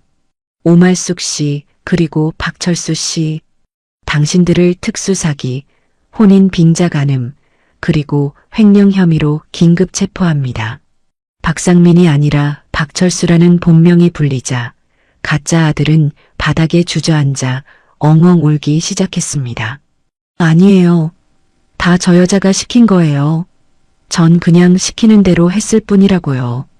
조금 전까지 사랑한다며 키스하던 연인의 배신에 오 여사는 눈이 뒤집혀 발악했습니다. 뭐야? 이 배신자 새끼가. 내가 너 먹여 살리려고 이 짓까지 했는데 나한테 덮어씌워? 야, 형사 양반. 저놈이 주범이에요. 젊은 놈이 나 꼬셔서 사기치자고 했다고. 두 사람은 서로의 머리채를 잡고 바닥을 구르며 추악한 난투극을 벌였습니다. 우아했던 붉은색 원피스는 찢어졌고 공들여 세팅한 머리는 산발이 되었습니다. 지은은 단상 위에서 그 꼴을 싸늘하게 내려다보았습니다. 그것은 생일 파티가 아니라 그들의 탐욕이 만들어낸 지옥도였습니다. 지은의 부모님이 다가와 지은을 끌어안았습니다. 지은아, 고생했다. 이제 다 끝났어. 지은은 참았던 눈물을 흘리며 고개를 끄덕였습니다. 경찰들에 의해 질질 끌려나가던 오 여사가 지은을 보며 악에 바친 소리를 질렀습니다. 아, 내 돈 내놔. 너가 감히 내 뒤통수를 쳐? 내가 나가면 가만 안 둘 거야. 지은은 눈물을 닦고 마이크를 다시 잡았습니다. 그리고 끌려가는 오 여사의 뒷모습을 향해 마지막 작별 인사를 날렸습니다. 오말숙 씨 생일 축하해요. 간방 콩밥이 호텔밥보다 입에 맞으실지 모르겠네요. 아, 그리고 그거 아세요? 당신들이 쓴 그 가짜 커플링. 내가 중고나라에 팔아서 회식비로 쓸 거예요. 연회장 안에는 하객들의 박수 소리와 환호성이 터져 나왔습니다. 오 여사는 거품을 물고 기절해버렸고 상민은 오줌을 지린 채 질질 끌려나갔습니다. 지은은 스크린을 끄고 단상을 내려왔습니다. 화려했던 샹들리에 불빛 아래 난장판이 된 연회장에는 오직 진실만이 남아 빛나고 있었습니다. 남편의 명의로 되어 있던 전세 자금 2억 원은 경찰의 도움으로 동결 처리되었고 이제 되찾을 일만 남았습니다. 지은은 아수라장이 된 호텔 로비를 빠져나와 밤하늘을 올려다보았습니다. 세 번째 며느리라는 꼬리표는 사라졌습니다. 이제 그녀는 사기단을 무너뜨린 용감한 생존자 정지은으로 다시 태어난 것입니다. 차가운 밤 공기가 그 어느 때보다 상쾌하게 느껴졌습니다. 화려했던 생일 파티가 아수라장으로 끝난 직후 오 여사와 상민은 곧장 관할 경찰서로 연행되었습니다. 호텔 로비에서 수갑을 찬 채 끌려나가는 두 사람의 모습은 뉴스 속보를 타고 전국에 생중계되었고 인터넷 커뮤니티는 희대의 막장 사기극으로 뜨겁게 달아올랐습니다. 지은은 참고인 조사를 받기 위해 경찰서 조사실에 앉아 있었습니다. 유리병 너머 취조실에서는 오 여사의 악에 바친 고함 소리가 쩌렁쩌렁하게 들려오고 있었죠. 화장이 다 번져 흉물스럽게 변한 오 여사는 책상을 내리치며 형사에게 대들고 있었습니다. 억울해요. 난 죄가 없다고요. 저 어린 놈이 나를 꼬셔서 시킨 짓이란 말이에요. 내가 나이가 몇인데 저런 놈이랑 사기를 쳐요? 오 여사는 조금 전까지 사랑한다며 키스하던 연인을 순식간에 파렴치한 꽃뱀 제비로 몰아가고 있었습니다. 하지만 옆 조사실에 있는 상민, 아니 본명 박철수의 반응도 가관이기는 마찬가지였습니다. 그는 콧물 범벅이 된 얼굴로 형사의 바짓가랑이를 붙잡고 애원하고 있었으니까요. 형사님, 전 진짜 피해자예요. 저 여자가 제가 어릴 때부터 밥 사주고 옷 사주면서 가스라이팅 했다고요. 시키는 대로 안 하면 죽인다고 협박해서 어쩔 수 없이 엄마라고 부른 거예요. 서로를 끔찍이 아끼던 불륜 커플의 사랑은 형량 앞에서는 휴지 조각보다 가벼운 것이었습니다. 지은은 그 추악한 진흙탕 싸움을 무표정한 얼굴로 지켜보았습니다. 담당 형사가 지은에게 다가와 커피를 건네며 혀를 내둘렀습니다. 정지은 씨, 정말 대단하십니다. 보통 이런 사건은 증거가 없어서 처벌하기 힘든데 아주 꼼꼼하게도 모으셨네요. 덕분에 수사가 일사천리로 진행되고 있습니다. 형사는 지은이 제출한 USB와 유전자 검사 결과지, 그리고 훼손된 전처들의 사진을 들어보였습니다. 경찰 조사 결과 그들의 여죄는 상상을 초월하는 수준이었습니다. 경비원의 말대로 지은은 세 번째 피해자가 아니라 신고된 것만 다섯 번째 피해자였습니다. 그들은 지난 10년간 전국의 웨딩홀을 돌며 순진하고 생활력 강한 여성들만 골라 범행 대상을 물색했고 혼수 비용과 전세 자금을 뜯어낸 뒤 악랄한 시집살이로 제풀에 지쳐 나가떨어지게 만들었던 것입니다. 개중에는 빚더미에 앉아 극단적인 선택을 시도한 피해자도 있었다는 사실에 지은은 몸서리를 쳤습니다. 특히 이번에 정지은 씨 명의로 대출받은 2억 원은 저희가 즉시 계좌 동결 조치를 취했습니다. 다행히 도박 빚으로 빠져나가기 직전이라 전액 회수 가능합니다. 그 말을 듣는 순간 지은은 참고 있던 눈물을 터뜨리고 말았습니다. 부모님의 피땀 어린 노후 자금을 지켰다는 안도감과 지난 일주일간 겪었던 지옥 같은 시간들이 주마등처럼 스쳐 지나갔기 때문입니다. 하지만 싸움은 아직 끝나지 않았습니다. 지은은 눈물을 닦고 변호사를 선임하여 그들에게 줄 수 있는 가장 무거운 형벌을 내리기 위한 법정 싸움을 시작했습니다. 이혼 소송이 아니었습니다. 처음부터 속임수에 의한 결혼이었기에 혼인 취소 소송을 진행했고 동시에 특수 사기와 혼인 빙자 간음, 가리고 횡령 혐의로 형사재판을 청구했습니다. 계절이 두 번 바뀌고 나서야 드디어 선고, 공판이 열리는 날이 다가왔습니다. 법정은 피해자 모임과 기자들로 인산인해를 이루었습니다. 수의를 입고 피고석에 들어선 오 여사와 박철수는 몰라볼 정도로 초라해져 있었습니다. 오 여사의 윤기 흐르던 머릿결은 푸석하게 헝클어져 있었고 명품으로 휘감았던 몸은 헐렁한 죄수복독에 앙상하게 파묻혀 있었죠. 박철수 역시 살이 쪽 빠져서 퀭한 눈으로 허공만 응시하고 있었습니다. 그들은 재판 내내 서로를 노려보며 으르렁거렸고 판사가 정숙을 요구할 때까지 욕설을 주고받기도 했습니다.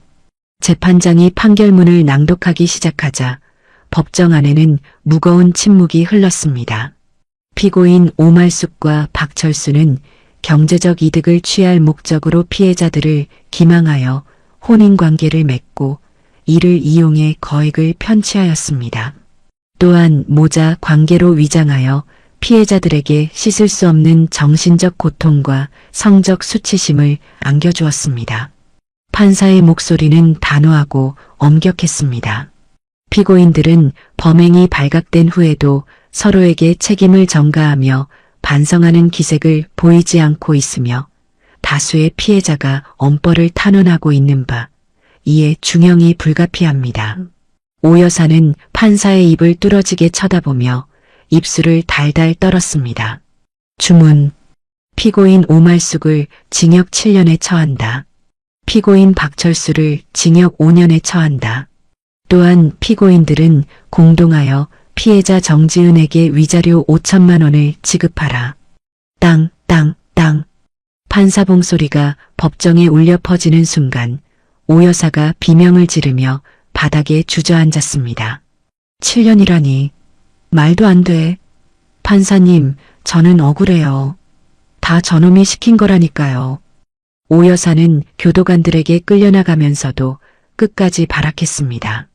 반면 박철수는 판결을 예상했다는 듯 고개를 푹 숙이고는 습관처럼 엄지손가락을 입에 물고 멍하니 웅얼거렸습니다. 누나, 우리 괌에 가기로 했잖아. 비행기 타야 하는데. 그의 모습은 연기가 아니라 오 여사라는 강력한 통제자를 잃고 완전히 망가져버린 어린아이의 모습 같았습니다. 어쩌면 그 역시 돈과 욕망에 눈먼 오 여사가 만들어낸 또 다른 괴물이었을지도 모릅니다. 하지만 지은은 그들에게 일말의 동정심도 느끼지 않았습니다. 그들이 괴물이든 피해자든 지은의 인생을 짓밟으려 했던 악마들이라는 사실에는 변함이 없었으니까요. 재판이 끝나고 법정을 나서는 지은의 발걸음은 날아갈 듯 가벼웠습니다. 법원 정문을 나서자 맑은 가을 햇살이 지은의 얼굴을 비추었습니다. 그 햇살은 지난 악몽을 씻어내주는 축복처럼 따스했습니다. 지은의 손에는 혼인 취소 판결문이 들려 있었습니다. 이 종이 한 장으로 지은의 가족관계 등록부는 다시 깨끗해졌습니다. 이혼녀라는 꼬리표 대신 사기 결혼을 당당하게 이겨낸 미혼 여성으로 돌아온 것입니다. 물론 경찰의 도움으로 되찾은 2억 원도 지은의 통장에 고스란히 입금되어 있었습니다. 지은은 법원 앞에서 기다리고 있던 부모님과 친구 미정에게 달려가 안겼습니다. 끝났어. 이제 진짜 다 끝났어. 엄마는 지은의 등을 토닥이며 함께 울어주었고 미정은 엄지를 치켜 세우며 환호했습니다. 저 멀리 호송버스에 실려가는 두 사람의 모습이 보였습니다. 철창 사이로 오 여사가 지은 쪽을 보며 무언가 소리를 지르는 것 같았지만 지은에게는 더 이상 아무런 소리도 들리지 않았습니다. 그들은 이제 지은의 인생에서 완전히 삭제된 지나간 오물에 불과했으니까요. 지은은 깊게 심호흡을 하며 가을바람을 폐부 깊숙이 들이마셨습니다. 그 공기에서는 더 이상 역겨운 장미 향수 냄새가 나지 않았습니다. 오직 자유의 냄새만이 가득했습니다. 계절은 어느덧 2번이나 바뀌어 뼛속까지 시리게 했던 차가운 겨울바람은 온데간데 없이 사라지고 거리마다 연분홍 벚꽃이 흩날리는 따스한 봄이 찾아왔습니다. 지은은 집 앞 공원 벤치에 앉아 갓볶은 커피 향을 음미하며 구름 한 점 없는 파란 하늘을 멍하니 올려다보았습니다. 1년 전만 해도 이맘때의 지은은 좁고 어두운 창고방에 갇혀 언제 쫓겨날지 모른다는 공포에 떨며 숨죽여 울고 있었습니다. 하지만 지금 그녀를 감싸고 있는 공기에서는 더 이상 시어머니의 역겨운 장미 향수 냄새도 곰팡이 핀 벽지의 눅눅한 냄새도 나지 않았습니다. 오직 향긋한 꽃내음과 무엇보다 달콤한 자유의 냄새만이 지은의 코끝을 간지럽히고 있었으니까요. 그 지옥 같은 사건이 법적으로 완전히 마무리되고 난 뒤 지은의 삶에는 기적 같은 변화들이 파도처럼 밀려왔습니다.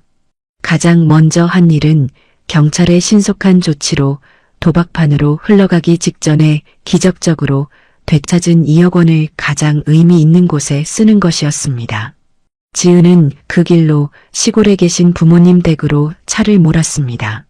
지은의 부모님은 평생 자식들 뒷바라지를 하느라 정작 당신들은 외풍이 심해 겨울이면 입김이 나오는 낡은 주택에서 전기장판 하나로 버티고 계셨으니까요. 지은은 건축사무소를 찾아가 가장 좋은 자재와 단열재를 골랐습니다. 사장님, 돈은 얼마가 들어도 좋으니까요. 우리 엄마 무릎 시리지 않게 보일러 배관 촘촘하게 깔아주시고요. 아빠가 좋아하시는 통유리창도 제일 두꺼운 걸로 달아주세요. 공사가 진행되는 한 달 동안 지은은 매주 현장을 찾아가 꼼꼼하게 감독했습니다. 사기꾼들에게 뜯길 뻔했던 그 돈이 내 부모님의 남은 여생을 따뜻하게 지켜줄 튼튼한 울타리가 되어가는 과정을 지켜보는 것만으로도 가슴이 벅차올랐습니다. 드디어 리모델링 공사가 끝나던 날이었습니다. 새 집의 현관문을 열고 들어선 엄마는 훈훈한 온기가 감도는 거실 바닥에 발을 딛자마자 그 자리에 주저앉아 엉엉 우셨습니다. 아이고, 내 팔자에 이런 호강을 다 누려보는구나. 우리 지은이 고생한 돈으로 지은 집이라 아까워서 발도 못 딛겠다. 지은은 엄마를 끌어안고 함께 울었습니다. 엄마, 무슨 소리야? 나 그 사람들한테서 이 돈 지키려고 악착같이 버틴 거 알지? 그러니까 엄마 아빠는 이 집에서 100년 만년 건강하게만 사셔야 해. 그게 내 복수고 효도야.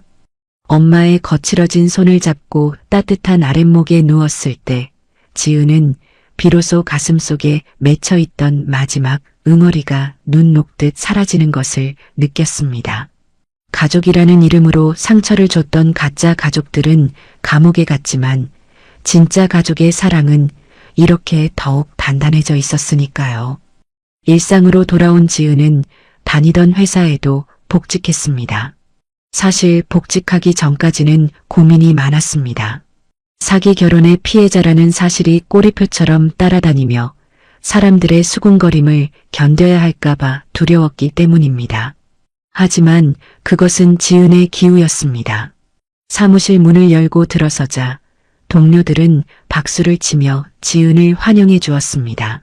정대리 아니지. 이제 정 과장이지. 그동안 마음고생 많았어. 뉴스 보고 우리가 얼마나 통쾌했는지 알아? 진짜 멋지더라. 알고 보니 지은의 사연이 뉴스에 보도되면서 지은은 회사 내에서 사기단을 때려잡은 용감한 여전사로 통하고 있었습니다. 지은은 그들의 응원에 힘입어 그전보다 더 열정적으로 업무에 매진했습니다. 야근을 마다하지 않고 프로젝트를 성공적으로 이끌었고 그 결과 이번 인사고과에서 당당히 과장으로 승진하는 쾌거를 이루었습니다. 승진 축하 회식이 있던 날 지은은 가장 큰 조력자였던 친구 미정을 따로 불러냈습니다. 두 사람은 회사 앞 곱창집에서 소주잔을 기울이며 회포를 풀었습니다. 야, 정지은. 너 아까 봤냐? 김 부장님이 너한테 깍듯하게 대하는 거. 예전에는 툭하면 커피 심부름 시키더니 너가 사기꾼들 감옥 보냈다는 소리 듣고 쫄았나 봐. 미정의 너스레에 지은은 배를 잡고 웃었습니다. 그러게 말이야. 내가 생각해도 나 좀 독해진 것 같아. 예전 같았으면 무서워서 벌벌 떨었을 텐데 이제는 웬만한 일에는 눈 하나 깜짝 안 하게 되더라. 그게 바로 연륜이라는 거야. 기집애야. 아무튼 고생했다. 내 친구지만 진짜 존경한다.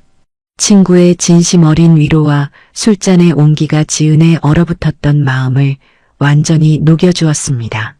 물론 감옥에 있는 그들에게서 소식이 아예 없는 것은 아니었습니다. 얼마 전 지은의 앞으로 교도소 소인이 찍힌 꼬질꼬질한 편지 한 통이 도착했기 때문입니다.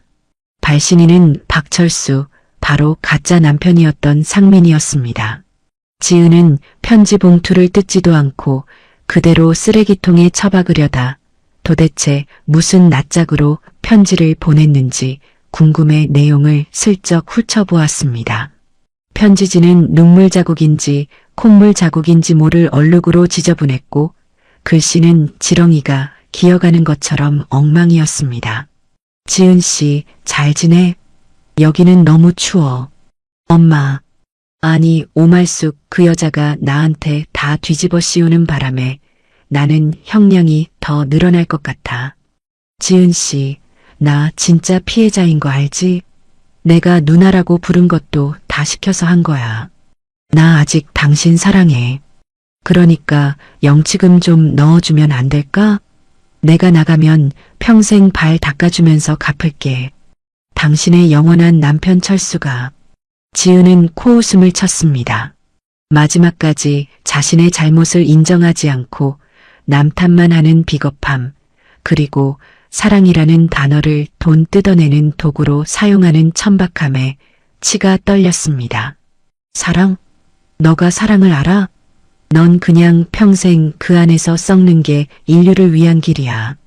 지은은 편지를 잘게 찢어 변기통에 털어 넣었습니다. 그리고 시원하게 물을 내리는 소리와 함께 그 지긋지긋했던 악연의 찌꺼기들을 영원히 하수구로 흘려보냈습니다. 그것은 그들에 대한 지은의 마지막 자비이자 완전한 이별의식이었습니다. 다시 공원 벤치로 돌아와 앉은 지은은 가볍게 기지개를 켰습니다. 따스한 햇살이 지은의 어깨를 감싸 안았습니다. 공원 산책로에는 손을 잡고 걸어가는 다정한 연인들과 유모차를 끌고 나온 젊은 부부들의 행복한 웃음소리가 들려왔습니다. 예전 같았으면 저 평범한 행복이 사무치게 부러워 가슴이 아렸겠지만 지금은 달랐습니다. 혼자여도 충분히 단단하고 행복할 수 있다는 것을 배웠고 나의 행복은 남이 만들어주는 게 아니라 내가 지켜내는 것이라는 걸 깨달았으니까요. 지은은 벤치 옆에 피어난 이름 모를 들꽃을 쓰다듬으며 생각에 잠겼습니다. 그리고 언젠가 다시 사랑이 찾아온다면 그때는 화려한 겉모습이나 달콤한 말발에 현혹되지 않고 사람의 깊은 진심을 들여다볼 수 있는 지혜로운 눈을 가지게 되었음을 믿었습니다. 지은은 맑은 하늘을 향해 깊은 숨을 들이마셨습니다. 가슴속까지 시원해지는 청량한 공기였습니다. 지은은 지금 이 시간에도 어딘가에서 가족이라는 이름의 고통 속에 신음하고 있을 누군가를 떠올리며 마음을 담아 조용히 의조렸습니다. 여러분, 부디 기억해 주세요. 결혼은 효도가 아닙니다. 부모를 위한 희생양도 빚을 갚기 위한 거래 수단도 아닙니다. 결혼은 온전한 두 사람이 만나 서로의 인생을 존중하며 함께 걸어가는 거룩한 약속이어야 합니다. 지은의 목소리에는 힘이 실려 있었습니다. 만약 누군가 가족이라는 이름으로 당신을 착취하거나 통제하려 한다면 주저하지 말고 그 가면을 벗겨내세요. 참고 견디는 것만이 능사가 아닙니다. 나 자신을 지키고 사랑하는 것이야말로 내 인생에 대한 가장 큰 의무이자 진짜 효도입니다. 지은은 자리에서 일어났습니다. 그녀의 발걸음은 그 어느 때보다 가볍고 경쾌했습니다. 지은은 이제 더 이상 악몽을 꾸지 않습니다. 그녀의 밤은 평온하고 그녀가 맞이할 아침은 언제나 희망으로 가득 차 있을 테니까요. 호텔방에서 맡았던 그 끔찍하고 역겨운 장미 향수는 영원히 사라졌습니다. 이제 지은의 인생에서는 오직 그녀가 스스로 피워낸 향기로운 꽃내음만이 가득할 것입니다. 지은은 공원을 빠져나와 자신이 걸어갈 새로운 길을 향해 힘차게 걸음을 옮겼습니다. 그녀의 당당한 뒷모습 위로 찬란한 봄 햇살이 축복처럼 쏟아져 내리고 있었습니다. 이것으로 지옥 같았던 첫날 밤의 기억은 영원히 안녕입니다. 가족이라는 가면을 쓰고 타인의 인생을 망치려던 악인들이 법의 심판을 받는 모습에서 꽉 막힌 속이 뻥 뚫리는 기분을 느끼셨다면 구독과 좋아요 부탁드립니다. 여러분의 작은 관심이 억울한 사연자분들에게는 큰 위로와 용기가 됩니다. 저는 다음 시간에도 더 가슴 뛰고 더 속 시원한 이야기로 다시 찾아오겠습니다.